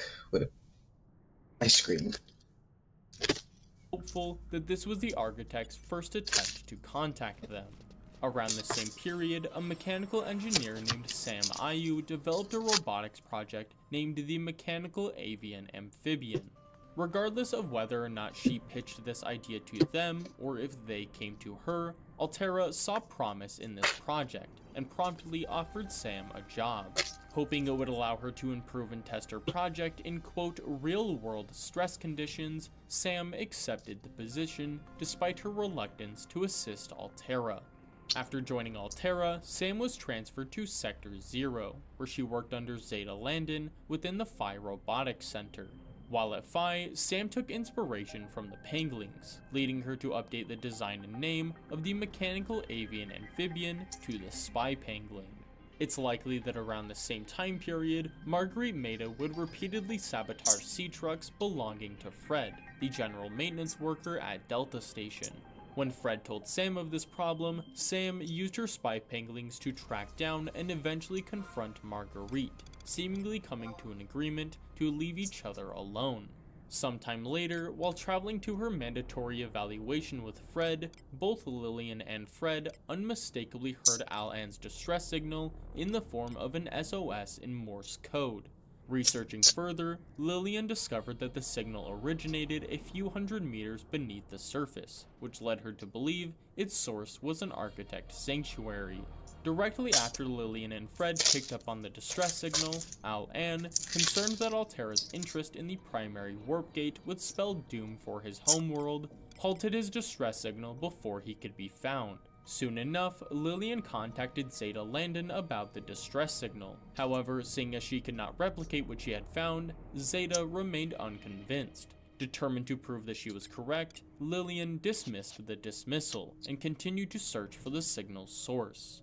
After multiple failed attempts at locating the architect sanctuary and repeatedly acting in opposition to her superior's orders, Lillian finally gained the attention of Altera, who relegated Outpost 0, and subsequently Lillian herself, to a simple research and maintenance facility. As such, Lillian was given the relatively meaningless task of studying the flora and fauna of Sector 0, as well as maintaining the outpost itself. Secluded from the rest of the team, Lillian still remained dedicated to continuing her research, albeit in a much less vocal manner. Around the same period, Sam sent a message to her sister Robin, informing her of her spy pangling development and asking her to look after her cat. Afterwards, she expressed concerns that Robin's employer, XenoWorks, a small research startup, was going through some financial troubles, foreshadowing Altera's eventual investment and practical acquisition of XenoWorks. Sometime later, while exploring the glacier around Phi Robotics, Fred stumbled into the cave containing the frozen Leviathan. When he reported it to his superiors, they quickly assigned Ivan Parvin, the security specialist, to secure the site, allowing Omega Lab to study the Leviathan further. After taking samples, Danielle Valenti, the head of biochemistry at Omega Lab, concluded the Leviathan was likely infected with an ancient variant of Kara. Inside Omega Lab, Danielle studied the bacterium further, confirming that the sample was indeed ancient, as well as far less transmissible than the modern variant of Kara. Further studies revealed that under certain conditions, they could stimulate rapid multiplication of cells, resulting in the creation of several different mutations, some of which had incredible potential in a variety of fields. However, this same potential meant it could also mutate to resist the effects of Enzyme 42, resulting in yet another deadly outbreak. Despite the risk, Altera decided to go all in on Kara research, hoping it would result in the development of state-of-the-art medicine and biological weaponry. Thus, Omega Lab became the dark heart of Sector 0, tasked with studying this ancient variant of Kara in absolute secrecy. Sometime later, Fred told Sam about the frozen Leviathan as well as Altera's shady reaction to it. Curious as to why it was sealed off, Sam planned to infiltrate the cave to see the creature for herself. Using a spy pangling, Sam infiltrated the excavation site, discovering the frozen creature was covered in what could only be the Kara bacterium. She immediately reported this to her superior, Zeta, who was more concerned that it would distract Sam from hitting her deadline for the spy pangling project. However, to help Sam concentrate, Zeta stated that she would take care of the Kara containment, stating safety as her main priority. Though she was assured nothing was amiss, Sam once more messaged Robin, this time noting the shady things going on with Altera and the frozen Leviathan. Brightening the mood, she then sarcastically welcomed Robin to the Altera family, seeing as Xenoworks was under Altera's influence. 1 week after confronting Zeta, Sam, concerned about Zeta's lack of a response, told Danielle that she felt she was being ignored. To ease Sam's mind, Danielle simply told Sam that they were researching Kara. Eventually, this was proven to be a blatant lie, when, while talking to Vin, a junior biologist inside of Omega Lab, Sam discovered that they were not just researching Kara, but actively mutating it. Soon enough, Sam gathered her fellow scientists at their weekly game of Alien Intruder, proposing that they band together to stop Altera from continuing to mutate Kara. Some, like Vin or Ivan, who were more involved with the project, were uncomfortable with this proposal, while others like Fred were more inclined to hear Sam out. While the exact reasons are unclear, this insubordinate proposal and the completion of the spy pangolin project resulted in the shutdown of Phi Robotics and Sam getting transferred to Outpost 0. No longer needing to keep the purpose of the research a secret, Altera put Sector Zero's full attention to Kara research. Finding this development incredibly dangerous, Sam vented her frustrations to Robin, telling her that she was right all along and that Altera were indeed the shady company Robin always portrayed them as. While at Outpost Zero alongside Lillian, Sam began working on an Enzyme 42 based antidote for Kara. When Lillian learned about it, she decided to look the other way, as both of them felt Altera's research was unethical and irresponsible. Eventually, Sam successfully synthesized the antibacterial antidote, stashing it in a spy pangling accessible cave southeast of the frozen Leviathan, planning to use it to rid the Leviathan of the infection.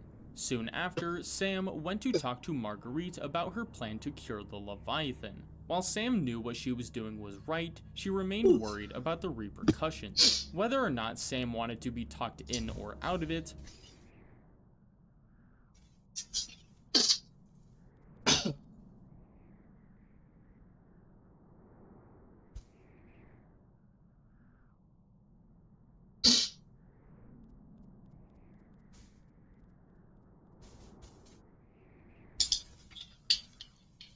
My name is Lin Feng. I woke up in a strange body, lying on the floor of a cold, shabby room. Just moments before, I had been on a plane, putting on a life jacket, and now I was in a place that looked like an old war drama. My head ached, but I quickly realized what happened. The plane crash must have brought me into this new body, and the guy I now was. Also named Lin Feng. He had just died from a kick to the stomach and a hit to the head. This Lin Feng had a sad life. He was a border guard archer in a village far from the capital, bullied constantly by his officers.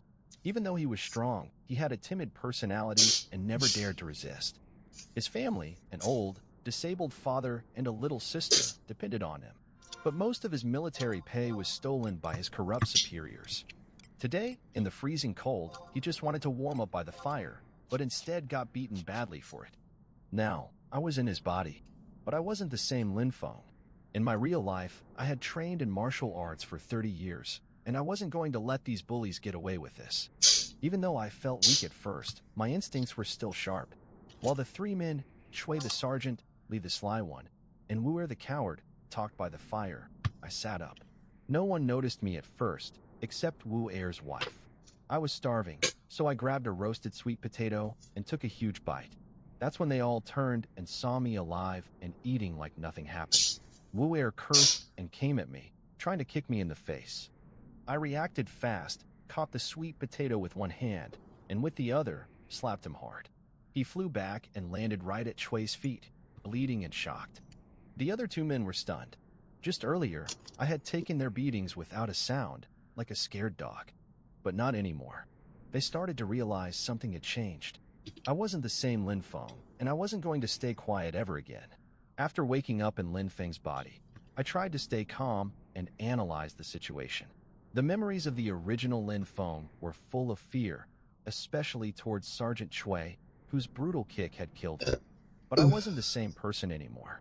I could feel the strength and potential of this body, and I was trained in real martial arts. I wasn't going to bow to these bullies. Chui tried to intimidate me, pretending to act like a commander again, but I saw right through him. I pointed out how I'd been freezing up on the tower while he was inside with women and food.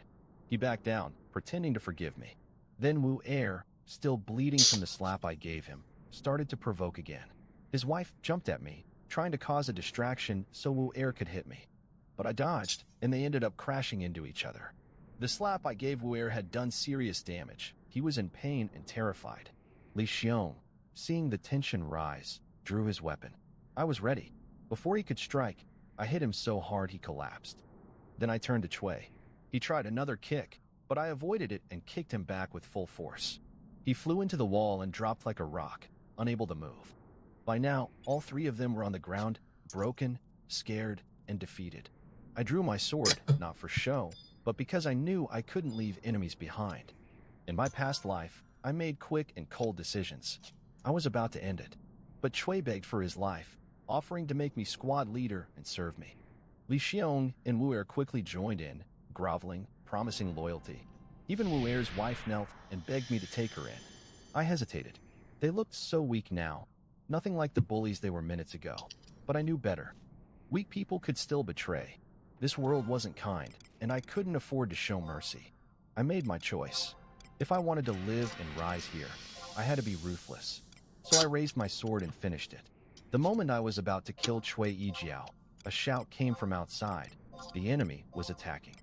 I stopped my blade just short of his neck. As much as I wanted revenge, survival came first. I needed these men to help fight.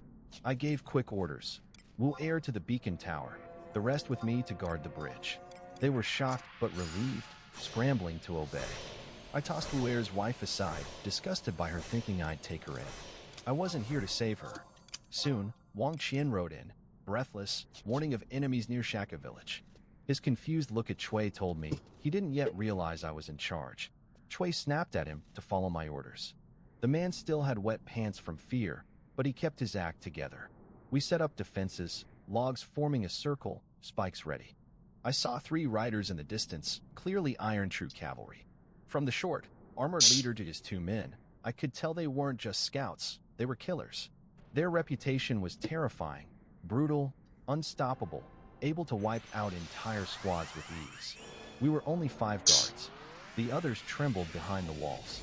I called for bows, but when I saw mine, I almost laughed. It was a bent bamboo stick with bark for string, and most arrows had no metal heads. At this range, they were nearly useless. I spotted better gear with Chui and Li Xiong and ordered them to hand it over. They obeyed immediately, afraid. Chui whispered that we should scatter if things went bad. I was stunned. These men had already planned to run, leaving me behind. I warned them clearly. If anyone tried to flee, I'd kill them myself before the enemy could. I tested the new bow. It wasn't great, but it was usable. In my past life, I was a skilled archer, even won international gold. I had the confidence to take down all 3 of these so-called invincible warriors. The enemies began circling, shouting threats. Dust rose around them. Wang Qian warned me not to peek out, fearing enemy arrows. But I stayed calm, arrow ready, eyes locked on the riders. They weren't just enemies to me, they were walking rewards. And I was ready to collect. The enemy came fast, 3 horsemen, circling our camp like vultures. I stayed low, waiting for the perfect moment to shoot. They were too quick at first, so I held back. When they stopped to plan something, I watched closely. One of them tied a rope and crossed the trench, clearly trained for this. When he pulled out a knife and began cutting the drawbridge rope, I knew I had to act. I aimed carefully and fired. The arrow hit him in the neck. He froze, shocked, and collapsed. My first enemy down. I raised my fist in victory, but Chui Yijiao and Li Xiong had already planned to run. Cowards. But when they saw the enemy dead, they froze in disbelief. Wu Er shouted from the tower, praising me. It was the first time these men had seen the enemy bleed. 2 more riders outside panicked, shooting arrows that bounced off our wooden walls. One of them, armored, jumped into the trench and climbed up. He tried to finish the job, cut the rope. I shot again, but he blocked it with his sword. He was more skilled. I shouted at the others to shoot, but they just stood there, paralyzed. I fired another arrow, but he kept coming, slashing the rope. The bridge fell with a loud crash. He turned, confident, raising his blade again. But this time, I aimed at his eye, at his one weak spot. The arrow struck perfectly, driving into his skull. He dropped dead. The last rider, seeing two of his men fall, panicked and ran. I didn't plan to let him go. I stood, took aim, and prepared to shoot again. He wasn't getting away. Not while I had a bow in my hands. These invincible warriors? Just another myth. I wasn't from their world, and I didn't play by their rules. If they thought they could walk over this beacon tower, they were wrong. Right when I was about to take down the last fleeing rider, the bow in my hand snapped with a loud crack. I had forgotten. It wasn't my old carbon steel bow, just a weak willow one. Everyone had been watching, expecting another perfect shot, but when the bow broke, so did their hopes. The enemy escaped, kicking up dust. I cursed the weapon and tossed it aside. Everyone stared at me, stunned. I waved them into action and ordered them to clean the battlefield. We had 2 enemy corpses, good gear, and horses. This could be my chance to rise. According to the military rewards, I could earn silver, food, and promotion. 2 kills meant 4 ranks up, almost enough to become a team leader. Chui Yijiao and the others dragged in the bodies and loot. The nomads had better weapons than us. Real bows, iron-tipped arrows, strong knives, even sheepskin gear for winter. I shared some of it among the men. That kept morale high. Even the 2 women standing nearby looked ready to beg for favors. Wu Er's wife tried to get close, but I shut her down quickly. Then I called Chui Yijiao and laid out new orders. 1 man to report to Tali Fort, 1 to scout, 1 to stay on watch, and he himself would gather villagers to help build defenses. He seemed shocked, clearly not used to seeing me like this. But I wasn't the old, spineless Lin Feng anymore. While the men prepared to leave, the women made porridge and roasted meat. I ate a bit and stayed behind, fixing the drawbridge and modifying the enemy's weapons. Their craftsmanship was crude, but I adjusted the bows and sharpened the blades as best I could. Wu Er's wife tried again to cozy up to me, this time with clean clothes and makeup. I sent her away too, telling her to bring food to my family and get to safety. Wang Qian's wife gave me a softer goodbye, reminding me about sweet potatoes she left cooking. Her dusty smile lingered in my mind for a moment. Alone again, I finished sharpening the blades and practiced my sword technique. Fast, fluid cuts from my past life. This world didn't forgive mistakes. As I pushed my body harder, I felt it keeping up. Just when I was deep into the rhythm, I heard footsteps. Someone was coming.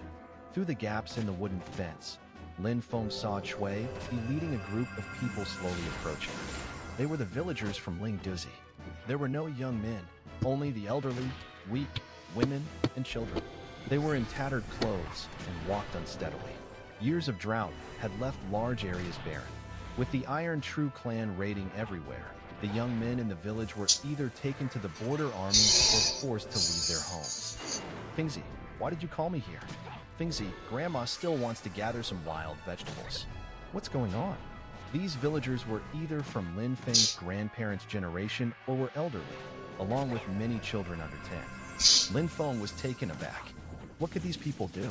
According to his plan, he needed to dig some traps around the camp and plant spikes inside. If possible, he wanted to deepen the trenches. Today's battle made him realize that the trench in front of the camp was not very useful. If he let these people work, they probably wouldn't finish even by the end of the year. Chui Yijiao shouted loudly, Lin Feng is now the squad leader. Do what he says and stop asking so many questions. A little girl with a dirty face and messy hair ran up to Lin Feng and tugged at his clothes. Brother, I want to help too. Lin Feng recognized her as his younger sister, Lin Shou, who had just turned 10 this year. Before he could speak, Lin Shou widened her big, dark eyes in surprise. Brother, you're a squad leader now? Lin Feng used to be gentle and quiet, but he treated his sister very well. Is Dad okay? Since the Iron True clan invaded, Lin Feng had been assigned to watch from the beacon tower and hadn't returned home for over half a month. Yes, Dad is fine, but he's hungry. There's nothing to eat at home. You should go back. There will be food today. I don't have to work anymore. Lin Feng felt overwhelmed and waved his hand, shouting to the villagers. Everyone, please go back. There's nothing to do here. Chui Yijiao approached with confusion. Squad leader, aren't we going to repair the fortifications? What do you think they can do? But these are all the people we have in the village. Let them go back. I'll think of another way. Chui Yijiao nodded and waved to the villagers. Everyone leave quickly. It's not safe here. An old man walked over unsteadily. Squad leader Chui, we can't just leave empty-handed, can we? Chui Yijiao glared. What do you want? It would be nice to get some food. My family has been out of supplies for a long time, and my wife has a little child. They are too hungry to get out of bed. Get lost. I haven't eaten either. Chui Yijiao shouted angrily. Lin Feng felt a headache coming on. People were starving everywhere, and there was no extra food to share. His own father was still hungry at home. Chui Yijiao was used to being the squad leader and was a respected figure in Lingduzi village. No one dared to offend him easily. He waved his hand to send away a group of elderly, weak, and women and children from the camp. Lin Feng took Lin Shou's small hand and led her into a thatched house. He dug out 2 dark sweet potatoes from the fire, wrapped them in a piece of old cloth, and told Lin Shou to keep them close. Lin Shou was very excited, her mouth watering. Take them home, one for you and one for Dad, but don't let anyone see.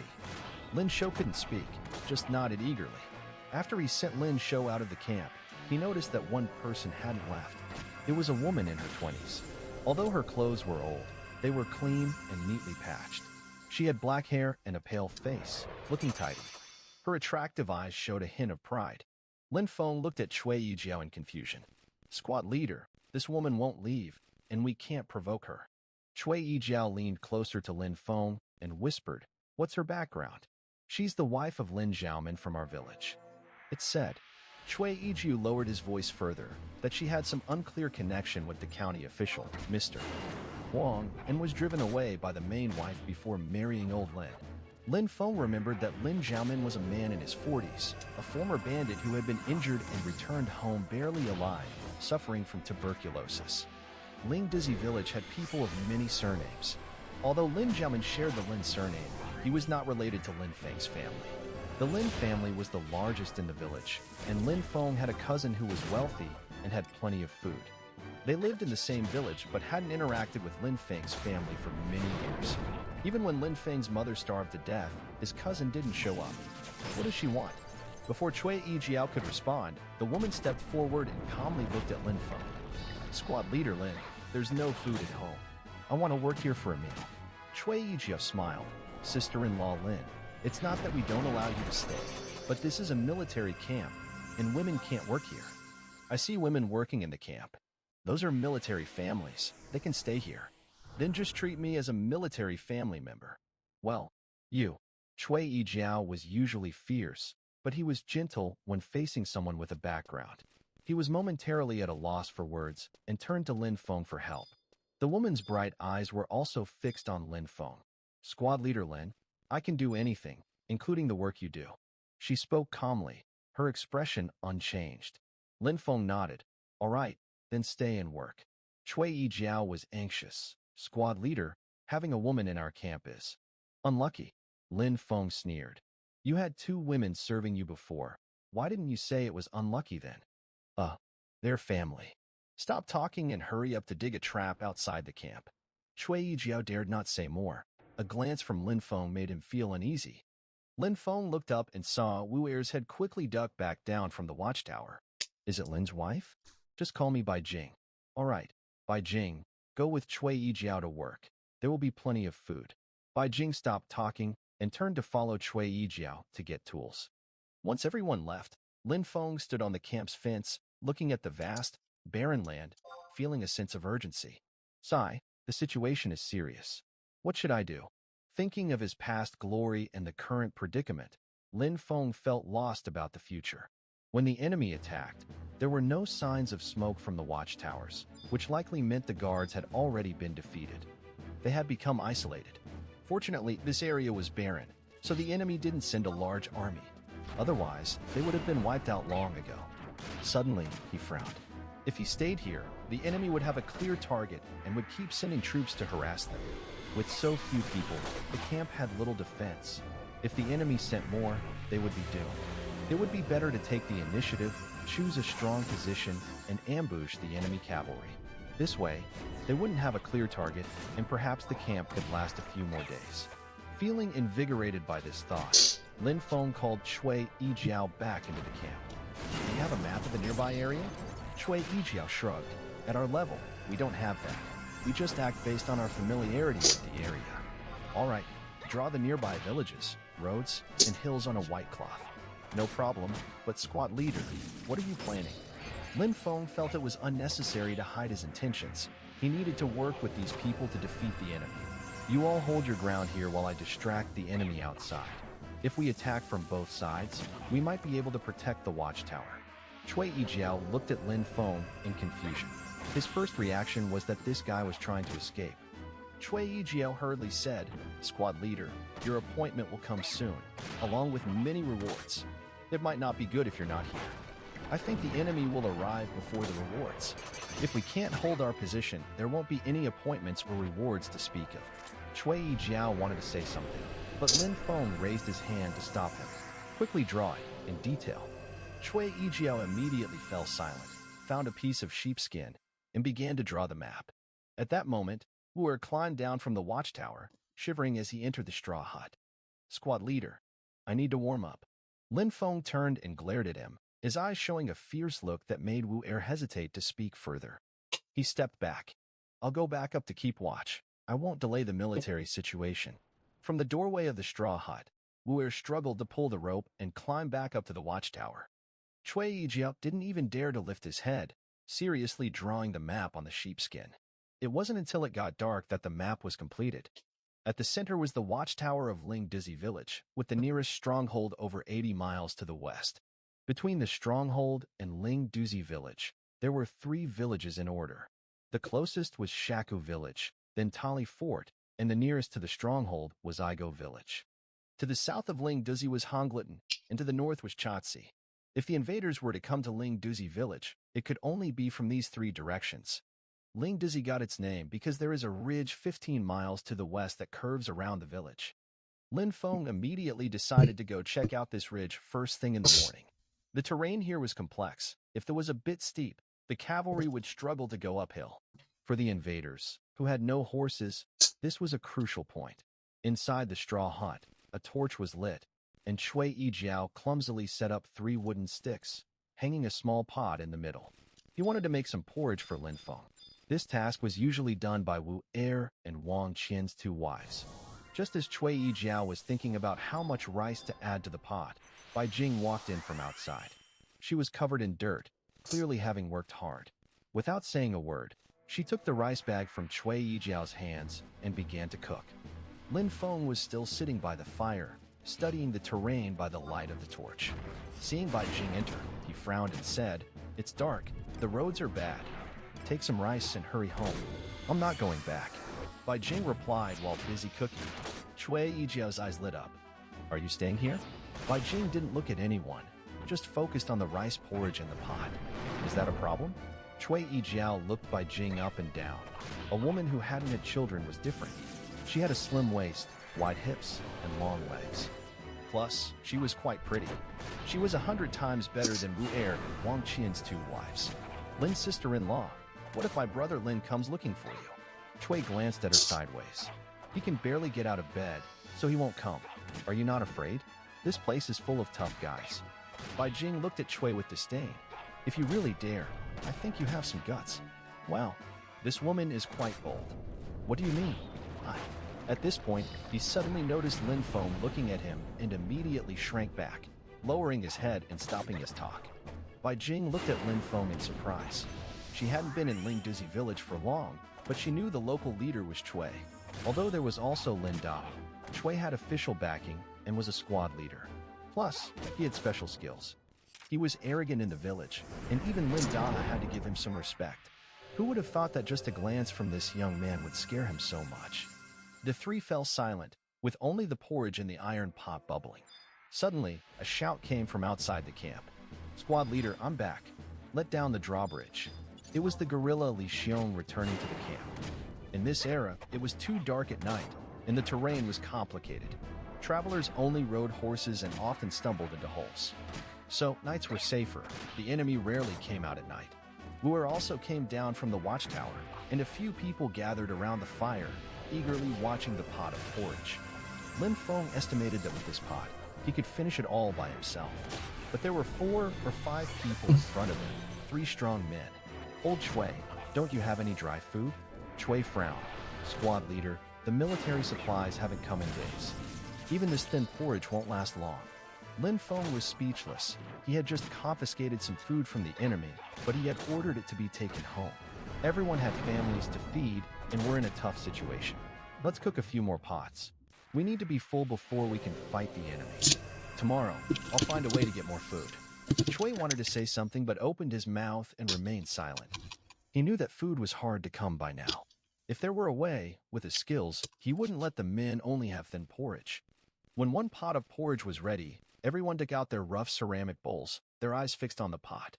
They quietly waited for Lin Feng to speak. Wu'er, you go feed the horse first. Wu'er's face scrunched up, wanting to argue. Suddenly remembering something, he quickly put down his bowl and rushed outside. Lin Feng was not afraid of them challenging him.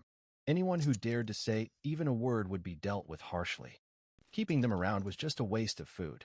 When Wu'er went outside, Lin Feng looked around.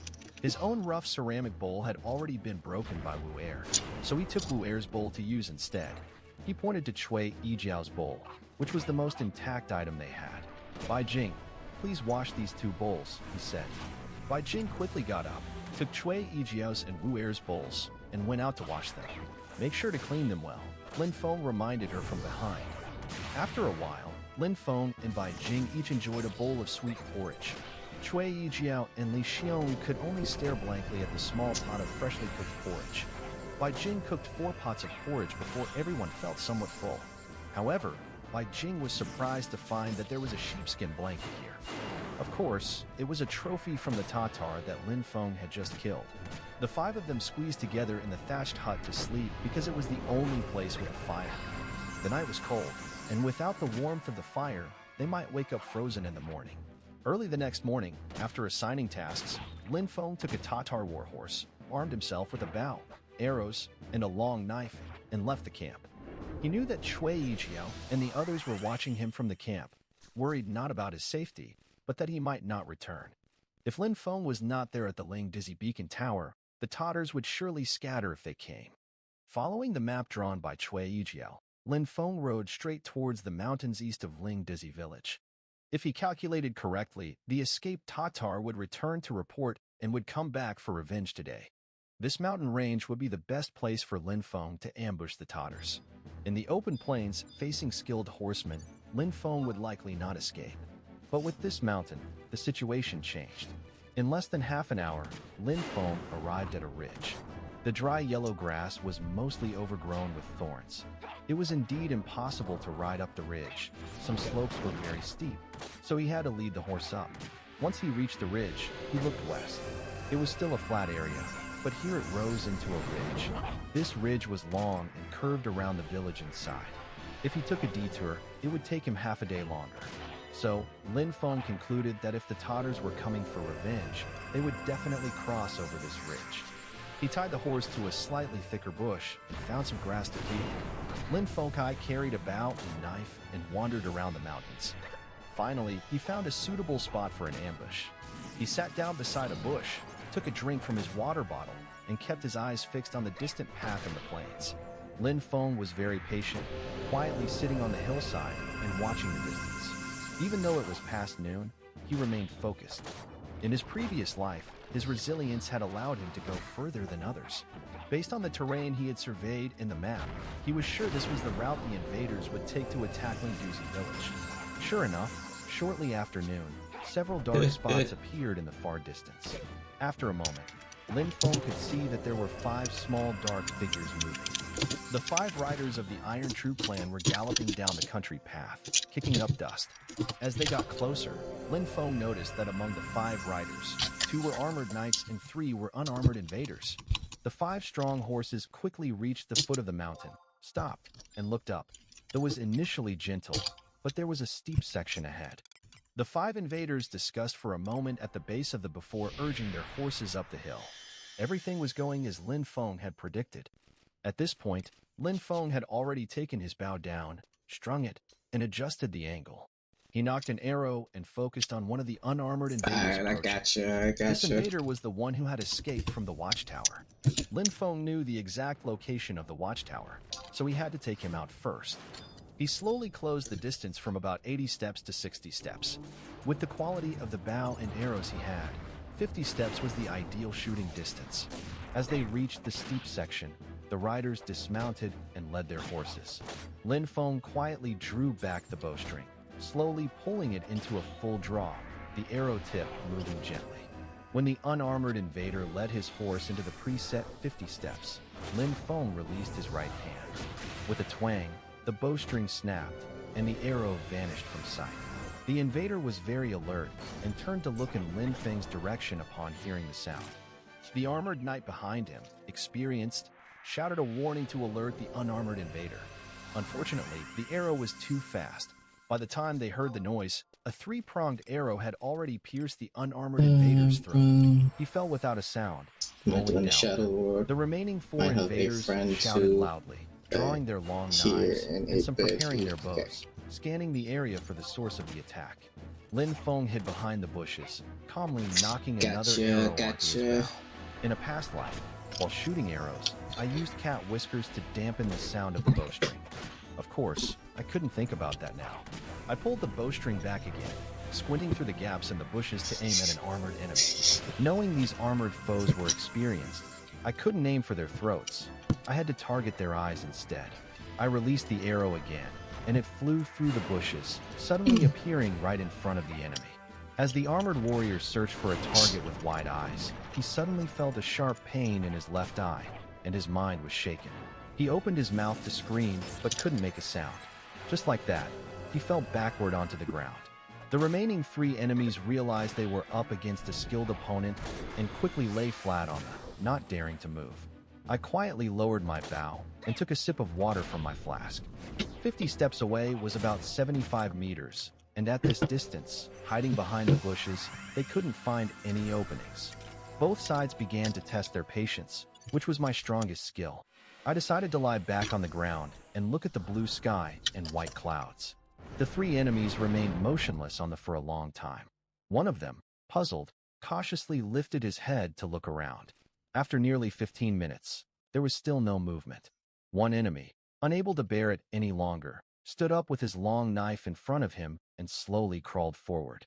I lay on the ground, moving my fingers and counting in my mind.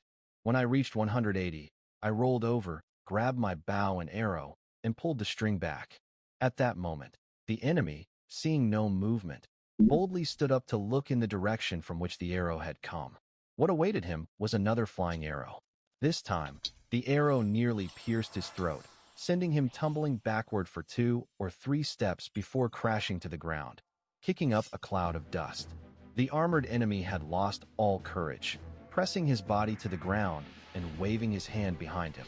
The two remaining enemies began to slide down Once they reached the bottom, they jumped up, hanging onto their horses and urging them forward. The two warhorses, feeling the pain, galloped down Seeing them escape, I stood up from behind the bushes and brushed off the dust from my pants. The quality of my bow and arrows was too poor to shoot accurately over 100 steps, so I let the enemies flee. I walked slowly to the 3 enemy corpses. They had boasted about their strength, but they were not hard to kill. 1 was armored, and 2 were unarmored. 1st level, 2nd level, 3rd level. Wow, what rank have I reached? Now, with the 5th level plus the previous 4th level, I've jumped up 9 ranks? Didn't I reach the top in just one go? Lin Feng was also feeling uncertain. This reward policy seemed unfair. There must be some aspects he didn't know about. He pushed aside his chaotic thoughts and went to drag the bodies of the enemies. First, he needed to take the food from their horses. It was essential for survival. The war horses had seen a lot. Even with their owner dead, they didn't run away but just jumped a bit and then stayed nearby. On this barren land, grass was hard to find. Unless the horses returned to camp on their own, running around would only lead to their starvation. After spending a good part of the day, Lin Feng stripped the 3 enemies almost bare, tying the supplies onto the horses. He measured the necks of the enemies with his knife. In the end, he couldn't bring himself to strike, feeling that since they were already dead, it would be wrong to take their heads. He dragged the bodies of the enemies to a low area and led a few horses back. By the time he returned to the camp at the beacon tower, it was completely dark. There wasn't a single light in the camp. It was utterly black. Lin Feng stood puzzled at the trench, frowning as he surveyed the dark camp. Had everyone run away? Why was there no sign of light even in the thatched huts? With no other choice, Lin Feng called out, "I'm Lin Feng. Is anyone alive? Come out and open the door. Are they all dead?" After calling out a couple of times, he finally heard a dark figure at the camp wall speak. "Corporal, you're still alive? Am I a ghost?" The person turned and said, "It really is Corporal. Didn't you say he ran away? Stop talking nonsense, or I'll chop off your head." There was a low murmur at the camp gate. In the quiet night, Lin Feng heard everything. After a while, he heard the drawbridge creaking down. The camp gate was also opened. Cui Yijiao stepped out with a torch. "Ah, Corporal, you're back. We've been waiting for you all day." Following Cui Yijiao was Li Xiong. "Isn't that right? Why did you come back at this hour? Everyone in the family was worried about you." Cui Yijiao's words were cut off as he was startled by the sight before him. The torchlight illuminated the 3 war horses behind Lin Feng. Each horse carried a lot of items, notably sheepskin coats and bags of food. There were also long knives and bows hanging from the saddles. Most strikingly, one horse had 2 pieces of iron armor on its back. Everyone knew these were the gear of the iron armor enemies. For people came out of the camp, their eyes shining brightly in the light of the torches. Cui Yijiao stammered, This is. But a woman's calm voice from behind them interrupted. "How many enemies has Sergeant Lin killed?" Lin Feng waved his hand as if to shoo away mosquitoes. Go, let's talk in the camp." Cui Yijiao and the others stood frozen in the cold night wind. When they heard Lin Feng's call, they snapped back to reality and hurriedly led the horses into the camp. They gathered around a few war horses, excitedly discussing their glorious victory. Bai Jing remained composed and walked up to Lin Feng. "Sergeant, Wang Qian is back." Lin Feng was delighted to hear this. His reward had arrived. "Where is he? Why isn't he coming out? He's badly injured. What's going on?" Cui Yijiao quickly leaned in. "Sergeant, Wang Qian encountered enemies at Tali Fort and was shot with an arrow. Luckily, he rolled into a ditch to escape their pursuit. Where is he?" Bai Jing turned and led Lin Feng to a nearby grass hut. Cui Yijiao held up a torch to light the way. As soon as Lin Feng entered the hut, he smelled blood. Wang Qian lay on the ground, motionless, with an arrow lodged in his back. Wang Qian's wife sat beside him, dazed, cradling his head in her hands. Lin Feng frowned and scolded. "Why didn't you help him?" Cui Yijiao looked sorrowful. "Sergeant, there are no doctors in the village, and we rough men didn't dare to move him." Bai Jing, who had seen more of the world, said, "Sergeant, the injury is in a critical area. We can't move him carelessly." Lin Feng squatted beside Wang Qian and checked his breathing. It was very weak, but he was still alive. The arrow had struck below his right shoulder blade, likely piercing along. "How long has it been?" About an hour." Lin Feng frowned, thinking about how to treat him. Cui Yijiao squatted nearby, holding the torch. "Sergeant, he can't be saved. In this situation, even a doctor would be helpless."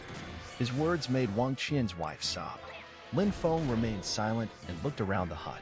"First, let's start a fire to warm the place up." Ru'er immediately ran outside. "Do you have a short knife?" Cui Yijiao pulled a short knife from his waist and handed it over. Lin Feng took the knife, firmly grasped the arrow shaft with one hand, and began to cut with the knife. The enemy's arrow was made of elm wood and was quite tough. He had to be careful not to apply too much force. After a while, Lin Feng finally cut the arrow shaft. The arrowhead was lodged in the lung, and he didn't dare to pull it out easily. Wang Qian was almost suffocating, his lungs filled with blood. Ru'er had already started a fire in the room. Lin Feng heated a short knife over the flames. A few people gathered around, watching Lin Feng work with curiosity. Wang Qian's wife, having seen Lin Feng's skills before, kept quiet as she watched his steady movements. With such an injury, these border soldiers had seen similar cases before, and the army's doctors usually gave up on them. "Go get a pot of hot water and boil some coarse white cloth," Lin Feng instructed Bai Jing. Once the knife was red hot, Lin Feng tore open Wang Qian's shirt and took a deep breath as he looked at the arrowhead deeply embedded in his body. In front of everyone's wide eyes, the short knife pierced into Wang Qian's back. A smell of burning flesh filled the air, and smoke rose up. The sizzling sound made everyone shiver. Lin Feng used the knife to extract the arrowhead, also releasing a stream of dark blood from Wang Qian's lung. Even though Wang Qian had fainted, he still let out a painful cry. Lin Feng squeezed to let the clotted blood flow out of the lung. At that moment, Bai Jing brought over the boiled cloth. Wring out the water, Lin Feng instructed. Ignoring the heat, Bai Jing grabbed the cloth with both hands and wrung it out with all her strength. Lin Feng nodded to himself. This woman was impressive. He took the cloth, stretched it over Wang Qian's wound, and tied it tightly. Lin Feng gestured for Wang Qian's wife to turn him over so that he could lie on his back. Everyone in the room anxiously stared at Wang Qian's face, which had gone from purple to pale. After a moment, Wang Qian suddenly took a deep breath and opened his eyes. Oh! Everyone gasped, staring in shock, unsure of what to do. Bai Jing, her hands red from the heat, had forgotten the pain and stared at Lin Feng with wide eyes. Warrant officer, Wang Qian called out as he regained consciousness. His wife immediately knelt before Lin Feng, her head on the ground repeatedly. Warrant officer, you are a living god. You saved my husband's life. No one could hear her clearly, but they understood her gratitude. Lin Feng ignored them and spoke directly to Bai Jing. Go get 2 layers of sheepskin blankets for him to lie on, and make the fire stronger. As he spoke, he reached out to support Wang Qian's wife, who was still bowing her head. Wang Qian is still in a critical state. We need to get some medicine. If he gets an infection, even a god can't save him then. Cui Yijiao immediately said, I'll go get some medicine. The village doctor is gone, but his pharmacy is still here. Lin Feng nodded. Cui Yijiao got up and ran outside, then turned back to Lin Feng at the door. Squad leader, what medicine should I get? This question left Lin Feng confused. He only knew that anti-inflammatory medicine included penicillin and cephalosporin, but he wasn't sure about the specific ingredients in traditional Chinese medicine, which might include honeysuckle, fish mint, and banlongena. Do we have honeysuckle? Everyone in the room looked puzzled. Bai Jing spoke up. Squad leader, I know there's a herb called lonicera, but I'm not sure. That's it, lonicera. Hurry up. Lin Feng didn't have time to confirm. With Wang Qian's injuries, if inflammation set in, he would need to fight it off himself. If he could survive, he would live. Otherwise, it would be the end. Li Xiang brought over a sheepskin blanket, while Wu Er continued to add firewood to the pile. After making sure Wang Qian was settled, Lin Feng finally relaxed. Bai Jing thoughtfully handed him a clean white cloth. She initially wanted to help Lin Feng wipe his sweat and hands, but with so many people in the room, she hesitated. Squad leader, I made some porridge for you. You haven't eaten yet, right? Lin Feng then realized his stomach was growling with hunger. Lying on 2 layers of sheepskin blankets, with the warmth of the fire nearby, he felt more comfortable. Wang Qian seemed to be feeling better and was in the mood to talk. Squad leader, you saved my life, but I didn't do my job well. Let's focus on staying alive first. Lin Feng sipped the porridge that Bai Jing had served him. Wang Qian, however, couldn't hold back and pointed weakly at a nearby bundle, signaling his wife to open it. Squad leader, the people from Tali Fort had been wiped out by the bandits, so I went to Shaka village. He took a breath and continued. I happened to find the official Song Chi. He was very happy to hear you. Oh, bro, I woke up 5 minutes ago. Look at my face, it's so puffy. I'm sorry, Molly. I need videos. Why did you get me out of bed for this? I need videos. We haven't done the greatest duo on the internet in a while, all right? Actually, we did. We just did one for Molly's channel. You should go check that out. But other than that, I just wanted to show you memes, man. I don't know what kind of day you're gonna have, but I want to start it off right. Every day on this planet gets harder. That's why the memes are here. They're here to soothe your soul. I'm a shell. I'm gonna fill your shell.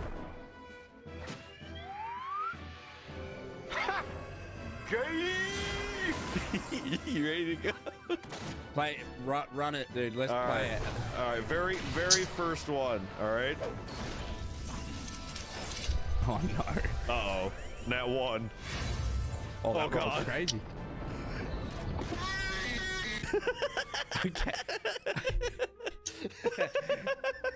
Okay, but be careful. Blur that editor. No. No. No. No. No. No. No. Hell no. No. No. I refuse. No. No.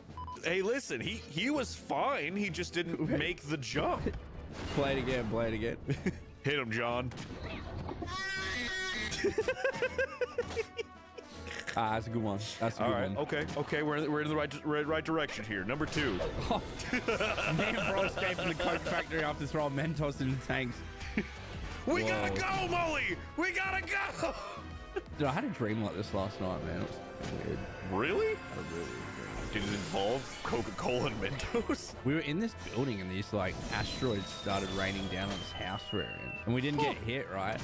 And then this tsunami came and we had to jump out of the building to go to the top of this mountain because it was the highest point in the world and we survived. That was the dream I had last night. I'm glad we survived.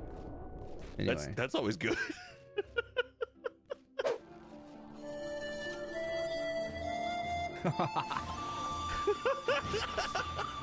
Wow, you've got really good ones today, man. Thanks, man. When the Nintendo game won't start, bro, big ball being there, dude.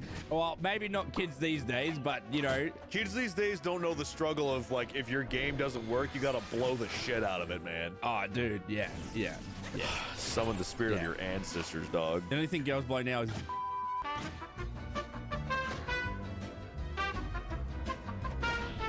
We only post people throwing rocks.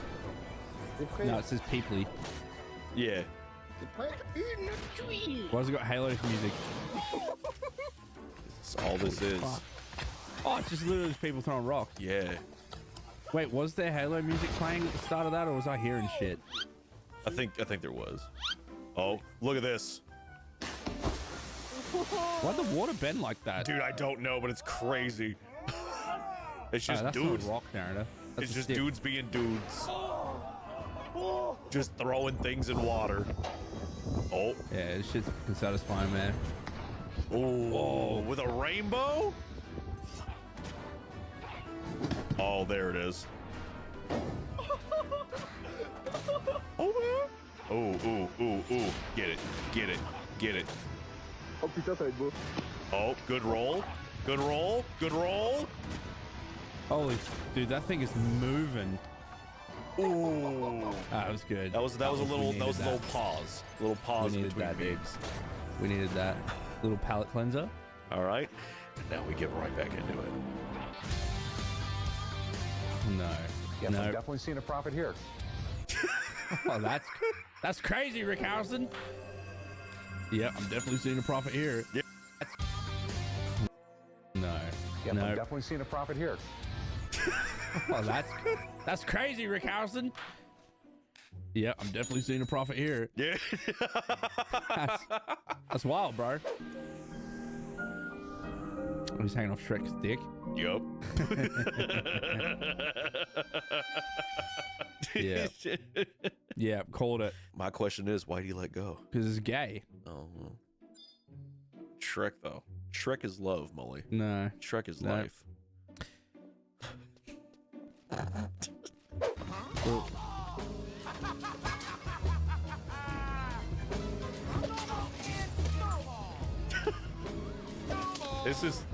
That's the actual movie. I love Cloudy with a Chance of Meatballs, dude. My man just broke into someone's house and started throwing snowballs. No, actually, you want to know a fun fact about this movie? The scene, actually, they based it off of the New Zealand mosque shootings, bro. Oh. Hmm. I didn't know that happened. Yeah. Okay. Well, that was awkward. Yes, it was. Thanks for ruining the vibe narrative with that clip. No. You me staring at the dog. My girl just called a good boy. Jealous. He's tweaking, bro. He's about to kill that dog. And Goku in the comments just... There can only be one. When you finally start focusing on your diet, the weight starts falling off, and you can finally see your baby again. You're as beautiful as the day I lost you. We've been there. Bro, me 3 years ago. Yeah. It also looks like way longer, too. You know, like when you lose weight, your dick grows like 10 inches. Yeah. And you're like, whoa, 10. You know when you're fat and it's like 3 inches, and then when you lose weight, you're like, well, it's 8 inches. You're like, wow, look at that. Yeah. That's pretty cool. Certified moment here. Where did you find these? I'm just scrolling through Instagram, bro. These are like narrative memes though, like these grandmas once a you and you don't when they don't get enough attention they just fall over, dude. That's a narrative meme, bro. It is, bro. Look at it. Oh.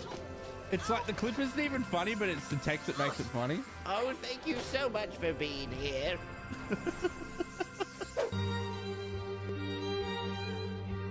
Yup. We've all done it.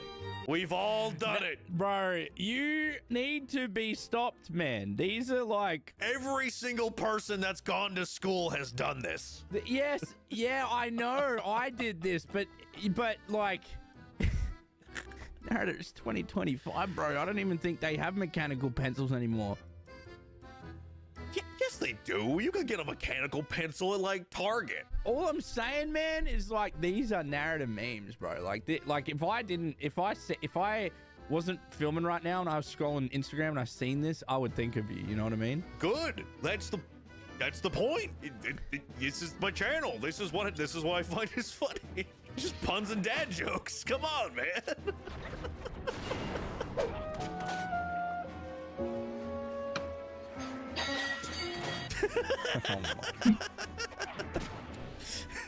Come on, little buddy, one more round. We can make it.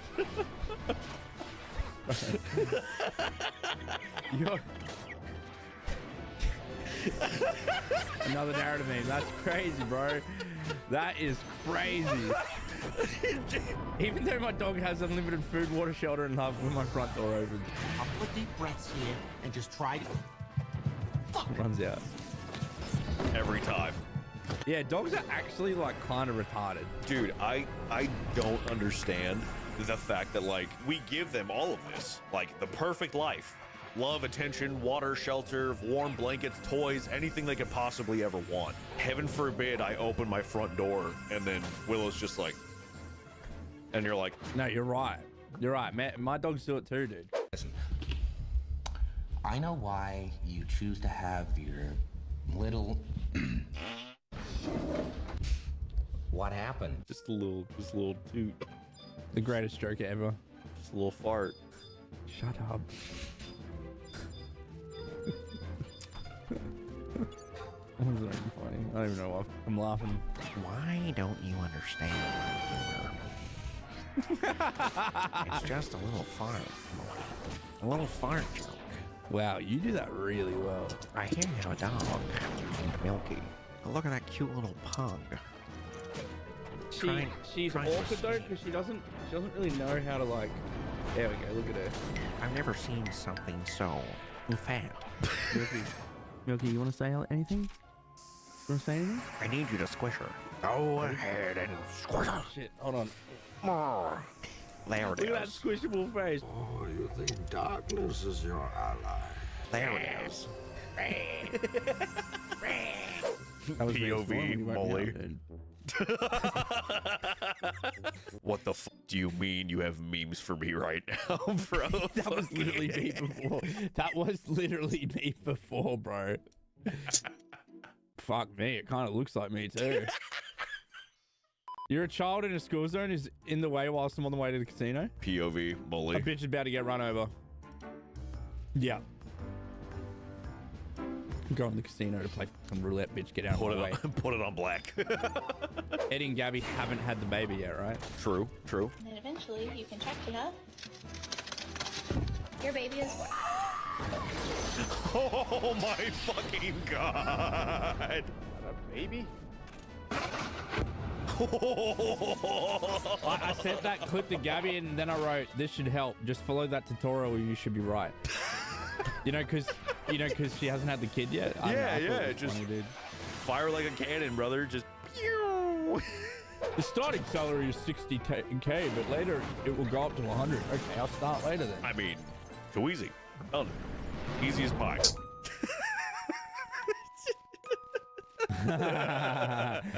There's no greater cheese than midnight cheese. Midnight cheese, is that what you call it? Yeah, dude. How often do you have midnight cheese, bro? Too much, dude. Really? Man, there's a reason I still have GERD, bro. Midnight cheese, man. That's crazy. Midnight cheese. Yeah. Midnight narrative, midnight cheese. What rhymes with bigger? Me, He 30 said it. seconds. He said it. Just kicking his feet. It's just. What rhymes with bigger narrator? What word do you think he said? Digger. What's the other one? Probably figure. Yeah. Then this is one. There's another one. Oh.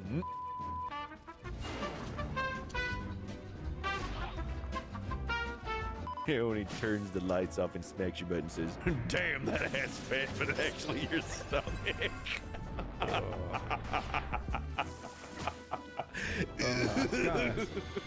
That's kind of gross, bro. Can you name a female CEO? Yeah. Yeah, me. I'm a New York Times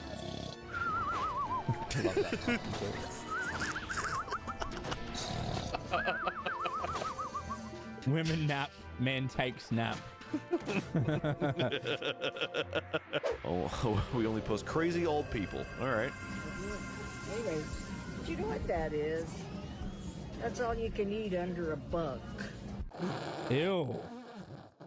Ew. That's fucking gross, bro. Fucking rotting roast beef, bro. I'm good, thanks. Shit almost made me vegan, bro. 120 million people. You'd think that it wouldn't be that hard to find at least one person to fall in love with, right? Right. Well, not really. There may be lots of people in the US, but many of them don't fit the personal criteria that we look for in a mate. Right, we all have For example, let's say that you're only preferences. interested in women. That immediately cuts the number of potential mates in the US in half. True. From 320 million down to 160 million. Right. Now let's also assume that you're only interested in women that have a sense of humor. The number then drops from 160 million all the way down to 0. Wow. That's why you can't get no women out here, dog. You have a woman. I know, I got lucky. What do you mean?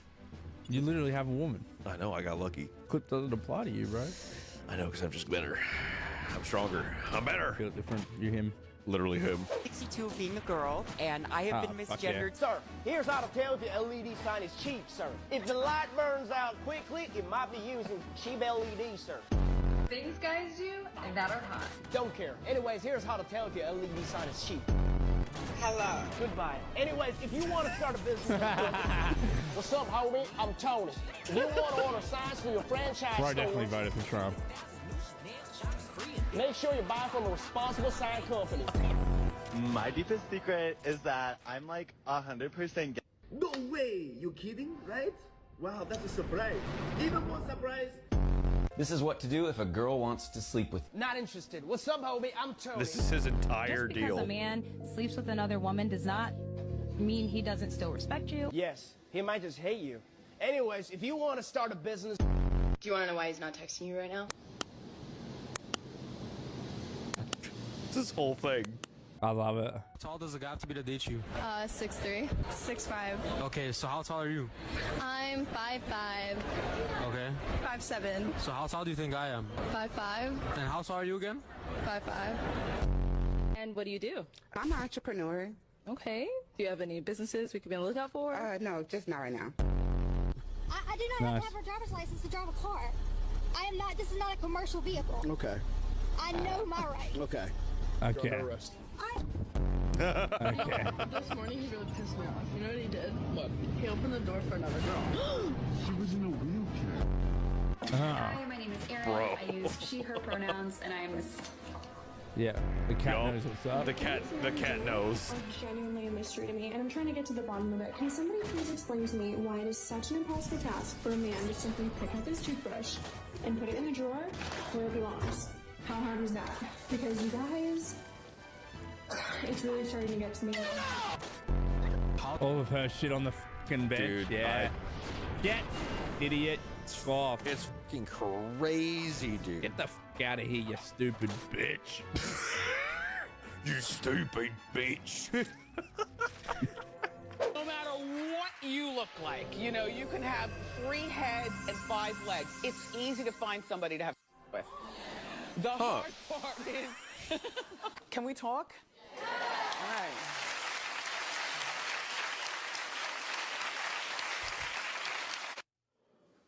Flat neck. Big eyes. Natural nose. Yeah. And you know, you might be cute, but there's nothing wrong with a little makeup. You look so... Even a Mrs. Doubtfire type person. She's 27? Okay, that's a hard 27. Anyway, boy, those Kennedys have some strong teeth, don't they? Okay, Gia, who I think is an odd beauty. I think that she's a beautiful girl, you know what I'm saying? All my girls are pretty. In case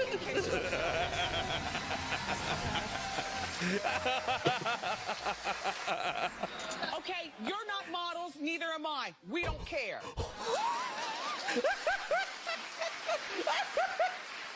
Crazy. By the way, ladies and gentlemen, and others, Ladies and gentlemen and others. Whoa! Cameraman out here risking it all for entertainment. That's crazy. I don't like that you talk too much. I don't like that you gave me 2 dads. It's confusing. Flawless victory. God. Yeah. Your mommy a hoe. She sounds like a messed up bitch. Messed up bitch. Messed up bitch. Messed up bitch. So what public interest in He you? pleaded guilty. What public He could have interest? gone to Let me trial. finish, you small, strange man. What public interest immunity is? God. You small strange man. You small strange It's the only man. Indian guy with glasses in the crowd, bro. Literally picked him out of everybody. Shut the f, you small strange man. Yeah. Good job. Good job, I guess. Females always do the weirdest shit like this, though, huh? Like, you never see a dude do it. Because it's like, we think about shit where it's just like, all right, they're She very, really very far wanted away. to be like the main character, and it didn't work. You know what I mean? 1,000. This comment signifies it. 1,000 drama, negative 1,000 damage. Yeah, bro. Would you cut your hair to date me? To date you? No. No. No fucking way. Would you cut your hair to date me? I'm a woman. Why would I cut all my hair off? Stupid. Double standards. Get $5 million or cancer. What's the cash with When you're Straight to your bank account. $5 million or cancer. And what's the cash with cancer? You get cancer. Yeah, it's pretty basic. 5 mil, I guess. Same. Stupid. Why would, okay. Stupid. No, not this again. 5, 6, 75. 75. Do you think a man is less of a man if he can't change a flat tire? I do think so. Me and my roommates talk about it all the time, and that's one of the qualities we look for in a man, just to know that we can be safe and protected with them. Really? Is a woman less of a woman if she can't cook a meal from scratch? No. If a guy Okay, has slept double with standards 10 again. guys, she's called a but if a guy does it, what would you call him? Probably gay. There are just certain people that shouldn't procreate. Would you rather have 5 mil or a cancer? Oh, well, Got him. Personally, I guess I go with cancer. Our best monkey impression. Give me all your best monkey impression. I didn't even say it like that. No, He's impersonating him. that was his impression. That was his monkey impression.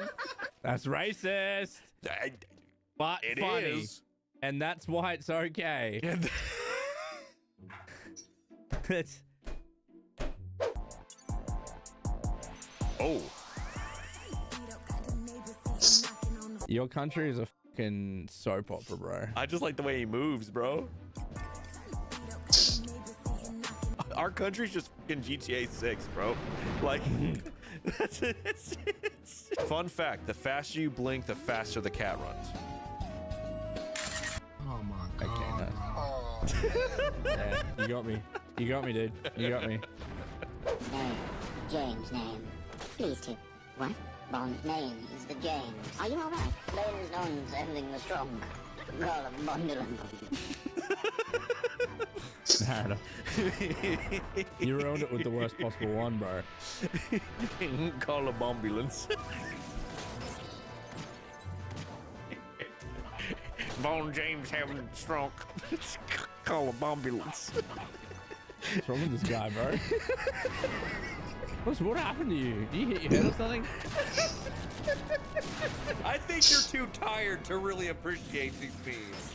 I think that's what it is. I like most of them, just don't, I don't know, James Bond kind of... The Bond's name, James, called having strong. Oh! All right, thanks, Molly. Thanks for showing up. I appreciate it. You ruined it! You've ruined my day with the James Bond meme. Well, well, you know what? My day's almost over, and I feel pretty great.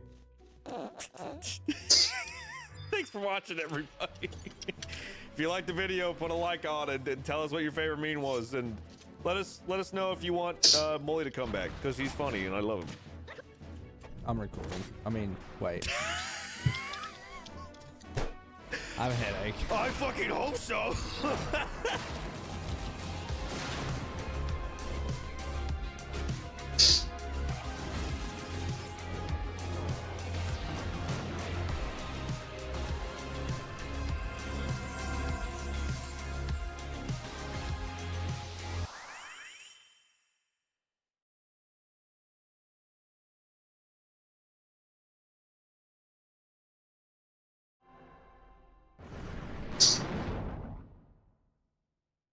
Hello, everybody. Hi. It is me and Lindsay, and we are in my brand spanking new studio. That was good. We didn't even plan that. I know. Yeah, good job. So, for those of you who don't know, which is pretty weird that you wouldn't, me and Lindsay have been engaged for a while. You know, Yeah. we're not married yet, but I know. we're I getting think it's there. 2 years now. I think so, yeah. So essentially what I thought I'm trying to think of what would be like a really good video to kind of test out the new space, you know, multi-cameras, different things I got going. I got plans later on, but I was like, I don't think you and me have really done like a newlywed game. We haven't really done a challenge besides, I think, the tortilla one. Pretty much, yeah. So I thought, hey, it'd be really fun is if we did it. But you know, the boys' videos, there's always a twist and there's always punishments. Ooh, The stakes are high. Yeah, exactly. So I'm like, let's take our Our beloved dog shock training collars. and we'll use them as punishment. I am so excited for this. Yeah, so Help. we're gonna try these out. We're gonna go back and forth. If you get an answer right, you get a point. If you get an answer wrong, you get shocked. And the person at the very end that has the least amount of points is going to have to drink taste bud trauma. Notice I said drink, not taste. It's gonna be fantastic. Even though it is still really delicious, this is Juicy's flavor. It is the hottest out of all of it, out of all of the boys' sauce. So still be a little thing in the end. You know what I'm saying? I'm a win. I hope not. Your tummy's gonna be so upset with you later. I'm not gonna go to bed. All right, so, and how it works is very, very simple. Literally, there's a button on these fancy little remotes. I think this is mine. So if I do, if I go ahead and go like, I have Iros, you have Willows. so if I press this button, wait, hold on. So if I press this button, I think it works. this one's mine. This one's mine. Here you go, Vibe. Oh, I have to shock you? Yeah, I can't shock myself. All right, well, let's go ahead and start this newlywed game of ours with, I know it's kind of weird since I'm usually narrating, but we have a different person. We have a different voice in here. He's gonna be telling us questions. That would be me, everybody. This is Numa, his wondrous assistant, and I guess God right now if you go based off of his looks.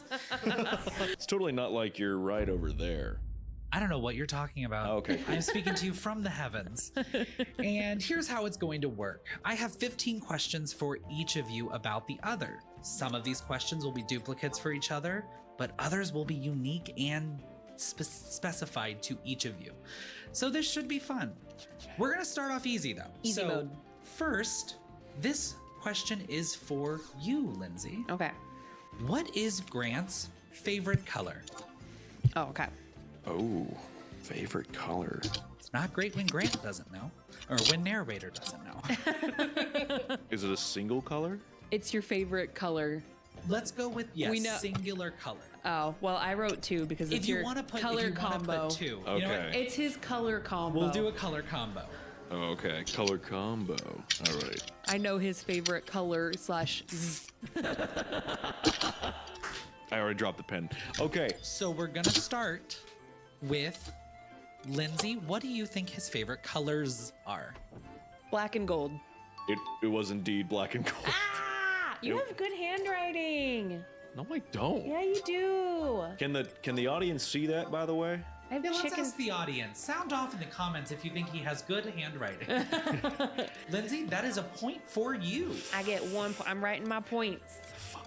I'm tallying up my points. I'm a win. Now watch, he's got to give me something like, what's the periodic table number for Mercury or some shit. That's her I favorite. could if you want me to be mean. I really don't. I really don't. So instead, Don't give me math problems. We will continue this and we will ask the same question. Narrator, what is your beautiful bride-to-be's favorite color or color combination? I will let you choose. Oh, no. It's done. Done. And if it's not, you've been lied to. We're gonna have some words. Grant, let's go ahead and show Her the answer. Her favorite color, green. Green. Green. It's green. It's green. It's green. See, we start easy. I'm a nice, benevolent ruler. Yes. That is a point for one Mr. Narrator. So far, we're cruising. We're doing great. We're doing Yeah. so great. Not a shock in sight. I was about to say, like, if we didn't know each other's favorite colors after how long that We've would been together, yeah. That would have been bad. You know what? I've changed it. All of a sudden, I've decided no. I want to win. Kidding. Lindsay, Sorry. are you ready for the next question? I'm ready. I'm ready. Give it to So, me. What was your beautiful husband-to-be's job in the military? Ah. I'm probably going to spell it wrong. We don't deduct points for spelling, don't worry. Okay. Lindsay, what do you think was narrator's job in the military? Cab Scout. And what would the answer be? Yes, 19 Delta or Cab Scout. Yay! Did I spell it right? Yes. Okay. I never know if it's gonna be Cav with a V or Cab with a B. He's a cab driver. Cab Scout. It took me so long to figure out that it wasn't a B. Really? Yeah, and then I realized cavalry. It took me that f***ing long. I didn't spell it wrong. I just knew it as something else. You are so lucky you're cute. All right, so now we're on to Grant's next question, or narrator's next question. Holy I gotta switch into. I call him Grant all the time. Yeah, it's fine. It's all good at this point. Grantster. Grant Daddy. What is Lindsay's favorite book? Oh. My favorite book? This is hard. Because I don't First even one know. that pops in your head. Oh, shoot. I saw 3 pop in her head. Yeah, there was collectively 3. Just like these posters. There's boop, boop, boop, boop. You know?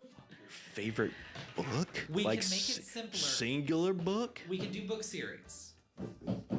Okay. You know what? I'll do the I got one. it. Okay. I got it then. If it's a series, I got it. I don't know if it's my favorite series. No, it's my most recent favorite series. Oh, I got it. We'll do that. We'll do that. Okay. I got it. Okay. Grant, what do you think Lindsay's favorite book series is? Fairy Smut. Fairy smut. And who's the author of that? Whoever the You know what? writes fairy smut. Akatar, A Court of Thorn and Roses, the series. Fairy smut. Fairy smut. You know what? I think we give it to him. I'll give it to him. I'll give it to him. I'll tell you what. I will get the point, but you can still shock me for fun. No! Okay. For the views! I technically got it right, but I technically didn't. So it's like, I'll give you a half shock, a tiny one, a tiny baby. You can give me a shock. This one's yours. Okay, ready? Yeah. I hate inflicting pain on my mans. I don't enjoy this. That's how it's fun shit. Ready? 3, 2, 1. Oh. And that was a half shot? That was a half one. That was half? That was half. That's why I don't like inflicting pain. All right, we've cleared the boards and we are moving on to the next question. This time it is for Lindsay. Lindsay, what year did your narrator graduate high school? Okay. Okay.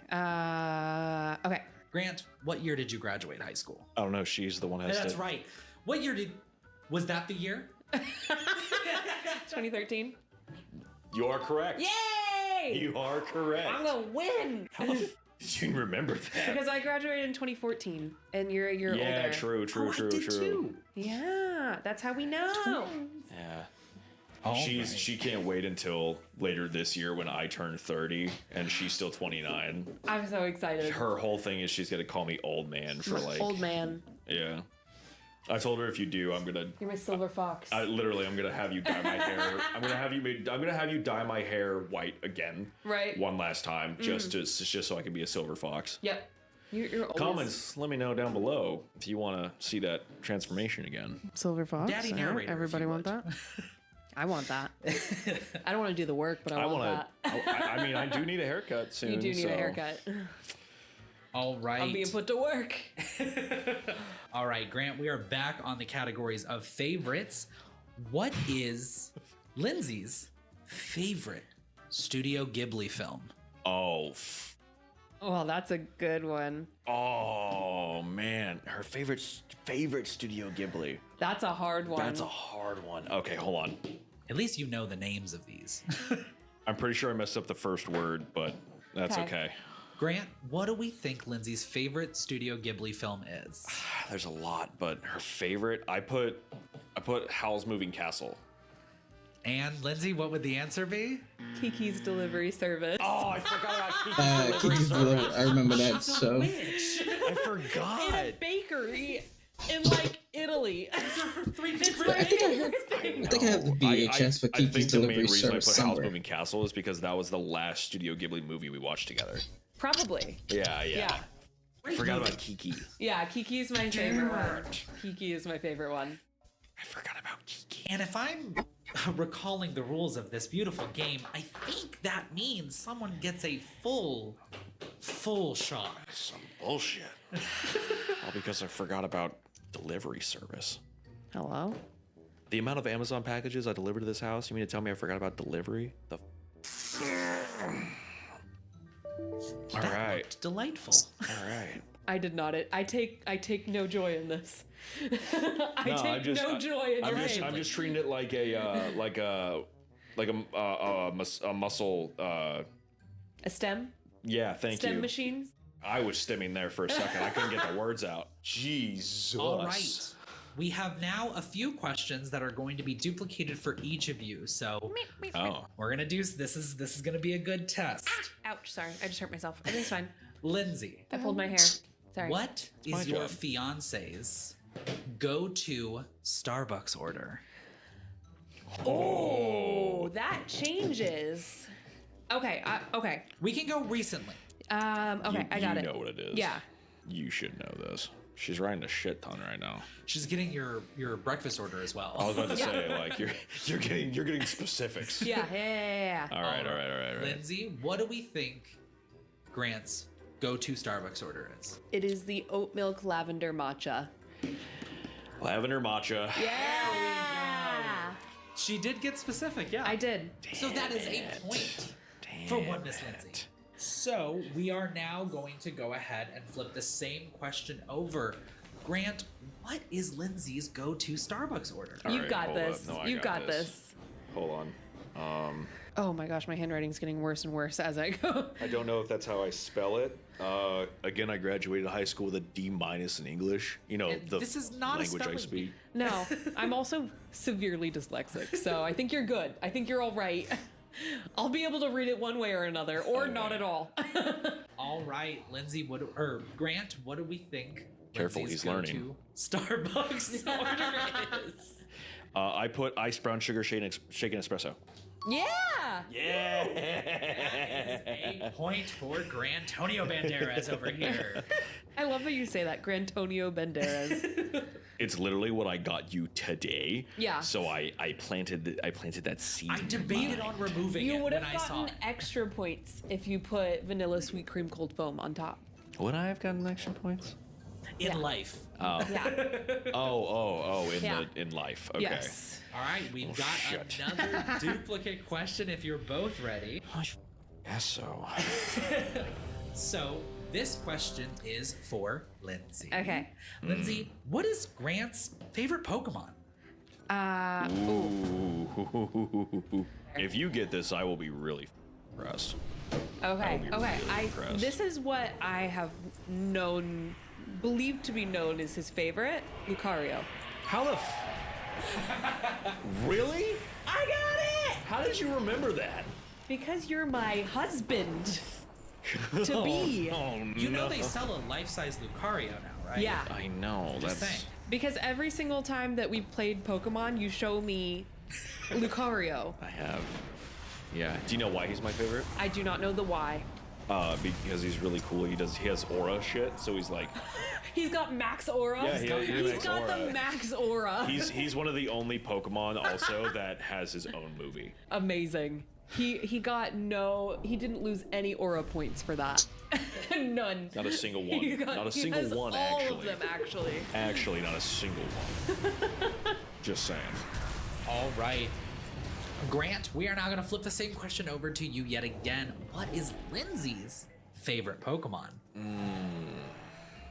Her favorite Pokemon. I know her favorite type. I know her favorite type of Pokemon. Can I give him a hint? No, I know what type it is. I just can't remember which one out of that type. It's not what you're thinking. I already know what you're thinking. It's not what you're thinking. It's not a ghost type? Mm-mm. Bullshit. All right, Grant, what do you think Lindsay's favorite Pokemon is? I want to say Jigglypuff. Is it Jigglypuff? It's Snorlax. Oh. God damn it. I love this town ain't big enough for the one of us. I thought it was Jigglypuff because I remember when we first started. I probably said, oh, I love Jigglypuff. Well, it was that, but it was mainly like I remember because it was one of our it was one of our first dates, and you were like, I love Jigglypuff. I'm Yeah, like, Jigglypuff's really freaking cute. Yeah. There's a lot of Pokemon that I like and that I love, but Snorlax is the OG favorite Pokemon. That is Yeah, I remember Jigglypuff though, and the reason is because when I asked you and you were like, "Hey, I really like Jigglypuff," your reasoning behind it was, "I like it that she puts people to sleep and draws on them because they deserve it." And I went, "That's Did really..." I say that? Yes. I love that about me. And I was like, "That's a really..." She's just a little prankster. I love that for her. Right? They Him. deserve it, folks. You ready? You It's ready? literally what you said. I love that for her. I love that for her. This may be one that finally gets Lindsay. Yeah, I was about to say I don't I'm like ready- I like don't I like said. the fact that you've gotten everyone right and I look like an asshole. So, Lindsay, we all know how much your husband-to-be loves drinking tea. Mm-hmm. What is his favorite type of tea? She had a lot of confidence going into this, so... I'm not gonna spell it. You know, I've got it. He's annoyed that I know it. I heard you say like I was trying to say it as I was spelling it out. Lindsay, what do we think Grant's favorite type of tea is? Lapsang Sang Chung. Did I say that right? Lapsang Sejong, yeah. Okay, say Chung. Is that correct? Yes. Black tea, Lapsang. Yeah! Yeah! Damn it. That is another point for Lindsay. I'm Is this her destroying it. channel? No, Oh, this just proves that she's better at knowing me. Our very first date, I put a notes tab on my phone of all of his likes. All of his likes. Our very first date, I said Grant's likes, listed them off. So now I feel bad because this one might get Grant in trouble. We've talked a lot about we've talked a lot about your first date. Grant, what color was Lindsay's hair on your first date? Oh, off. We have signed a contract. Reminder: you cannot fire me.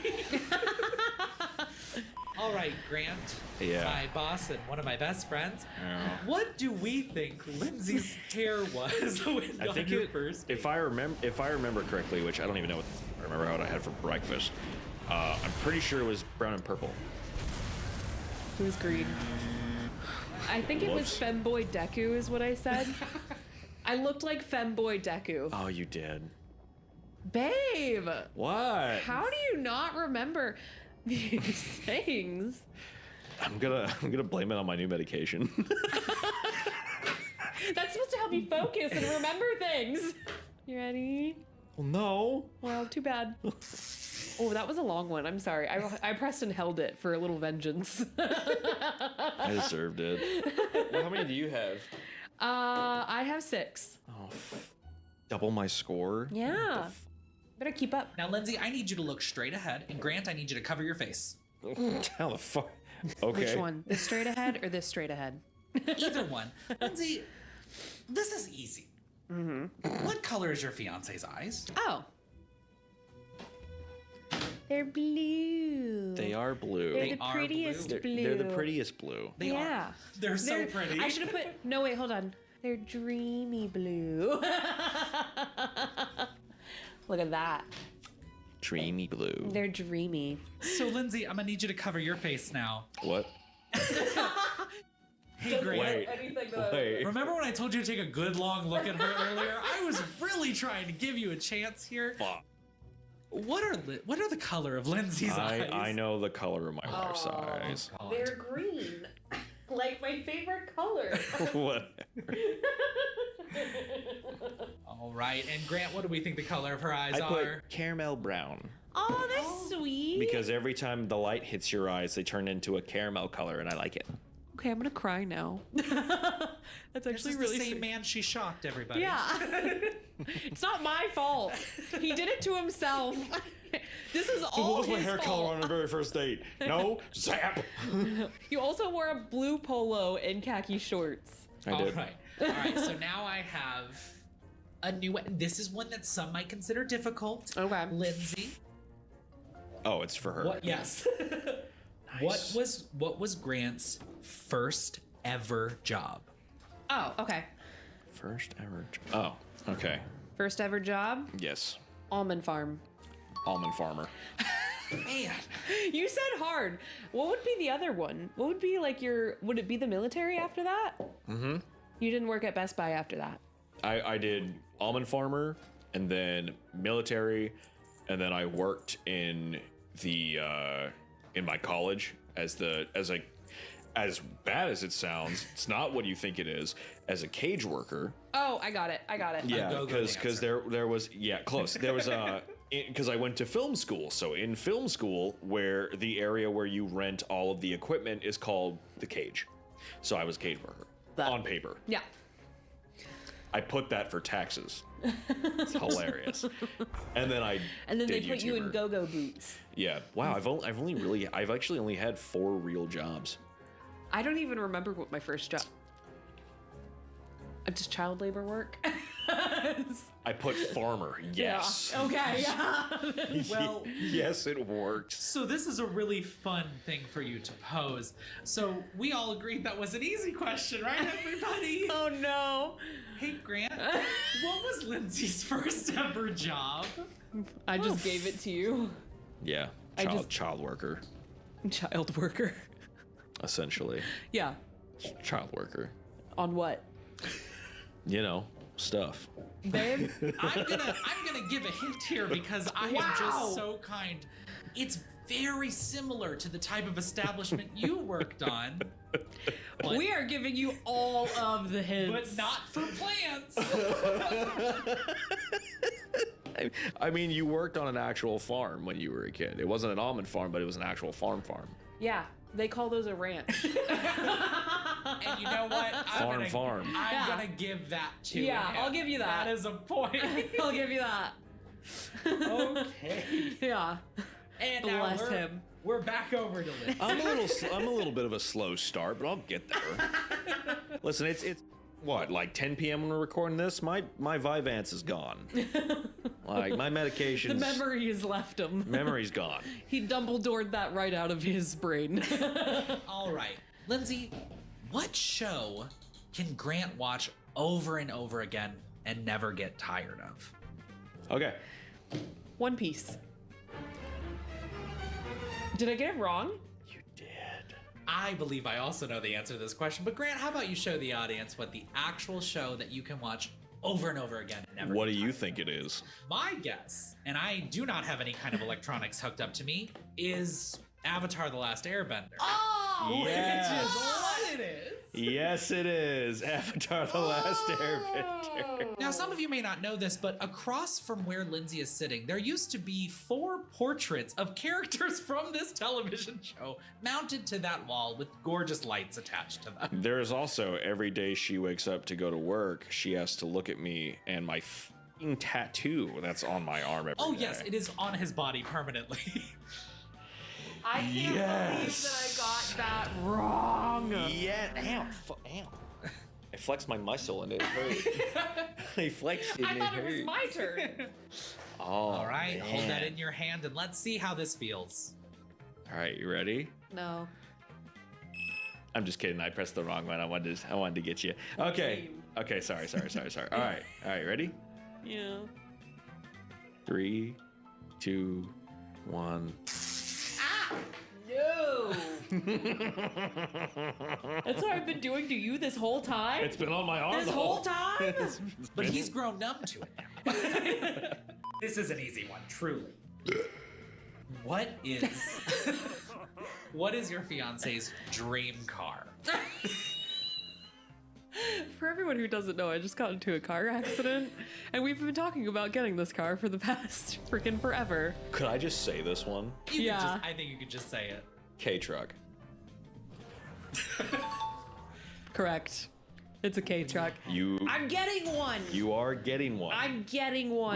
We are waiting for, because which, here's my thing, right? You got into a car accident. I did. It wasn't anything bad, No. right? It was just a little fender bender. It was okay. Your car's a little damaged, not bad, right? Here's the thing. I just find it fairly suspicious. No, hold on, let me say it. I just find it fairly suspicious that she's wanted a K-Truck for a long time, right? Like, long time. I went ahead and I was like, you know what? We got this, babe. We finally paid off her car. It's all done. Payments are done. It's fantastic. Literally, and I'm talking within a couple weeks after I pay off her car. It's been a month. About a month. All of a sudden, I started noticing a little more memes with K-Trucks.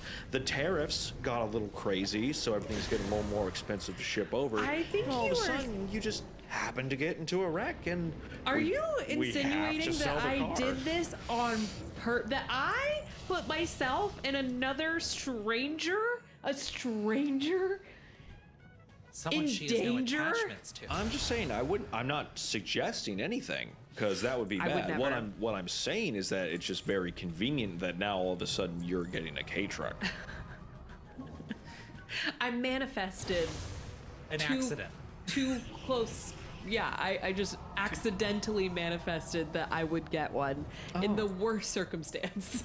Oh. Because that's what everyone wants, an accident. We flew too close to the other car. I went. Everyone, please be safe while driving. Literally, please be safe while driving. Please It be is safe not while fun driving. getting into a car accident. I don't recommend. It's really not. 0 out of 5 stars. Well, see, that was an easy one. Yeah. There we go. I get a point. You get a You get a point. Now, Lindsay. Yep. We have we're kind of sticking with a theme here by mistake. Okay. We talked about now what his guilty pleasure show or his go-to show is, but what is his favorite movie? His favorite movie? Yes. That's actually hard. I don't think I've... And we can do a series if you want. If you get the series, I'll let you have, if it is a series. Ladies and gentlemen, I do not know the answer to any of these questions unless I know it personally. I actually do not know. Do you? His favorite movie. Do you know my favorite movie? I don't think I've told anybody. think so. Why haven't you told anyone? We talk about video games. I don't watch a lot of movies. You don't. I watch like anime and then I play video games, but like movies, I just don't really get into a lot. There is one, however, in particular that since I saw it from a younger age, I thought it was hilarious, and it, like to this day, I still personally think it's one of my favorites. I don't even think the boys would know this. I don't think I told them at all. Can I phone a friend?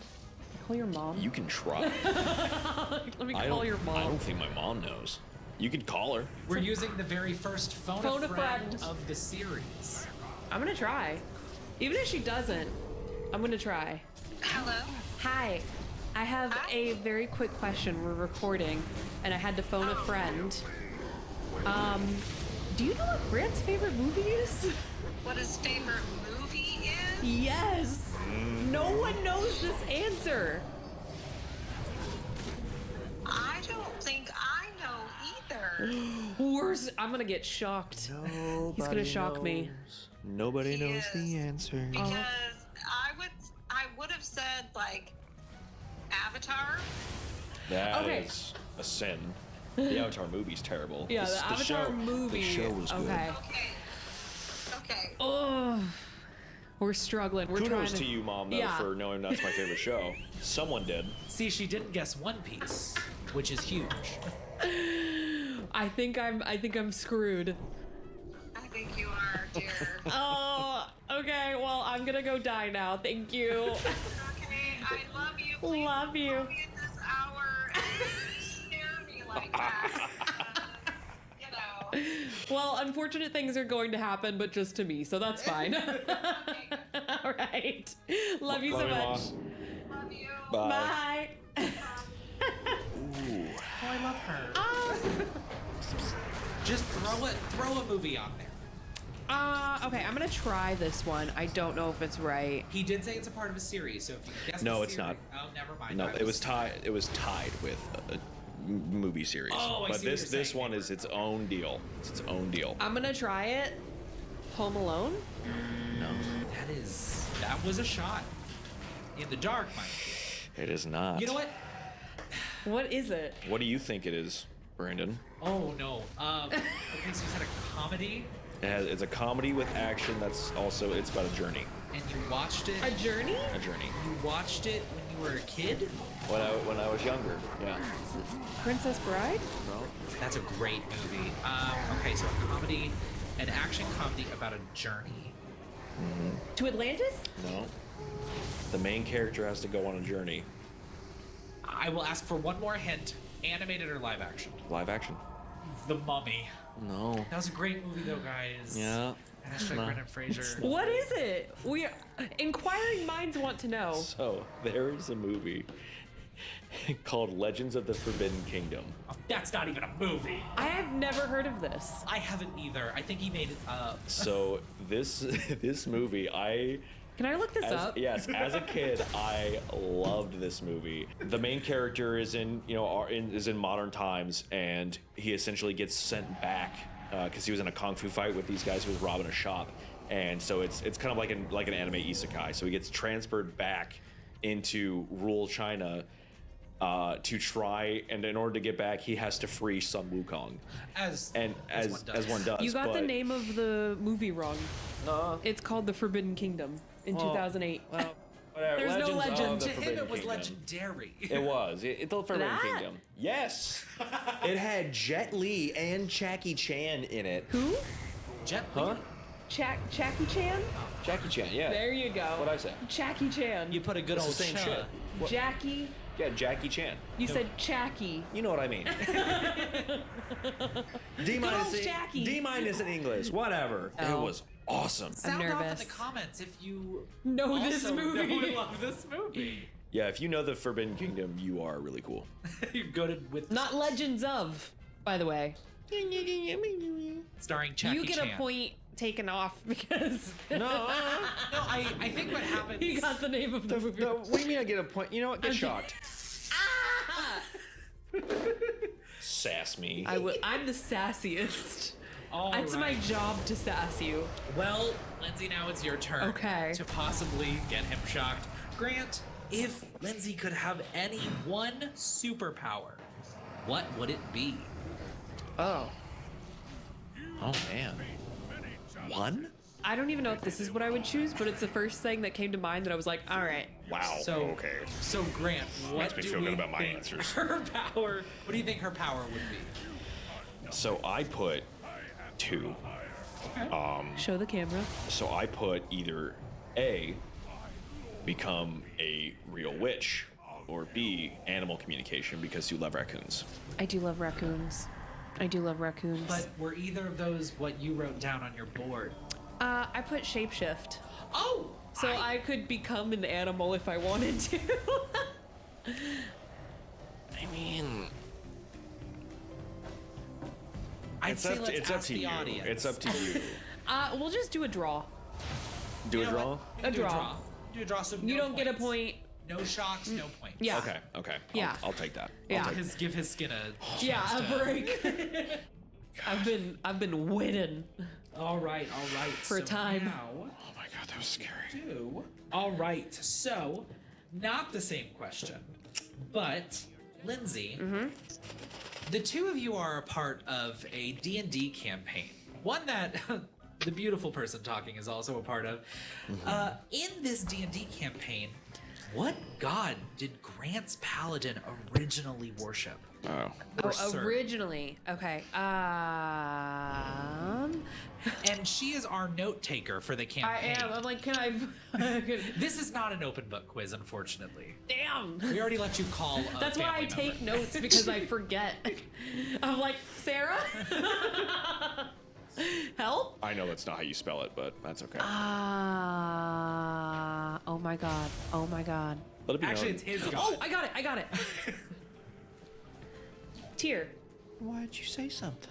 I said it's his god. I know, okay. His new one is Hawar? Yes. Tear. So, Tyr is spelled T-Y-R. For Yeah. Is everyone it? to know, yes. Yeah. Like her. Tur. Down there at the Tur. I'm gonna be heading out for the night. I'll see you guys tomorrow. Peace.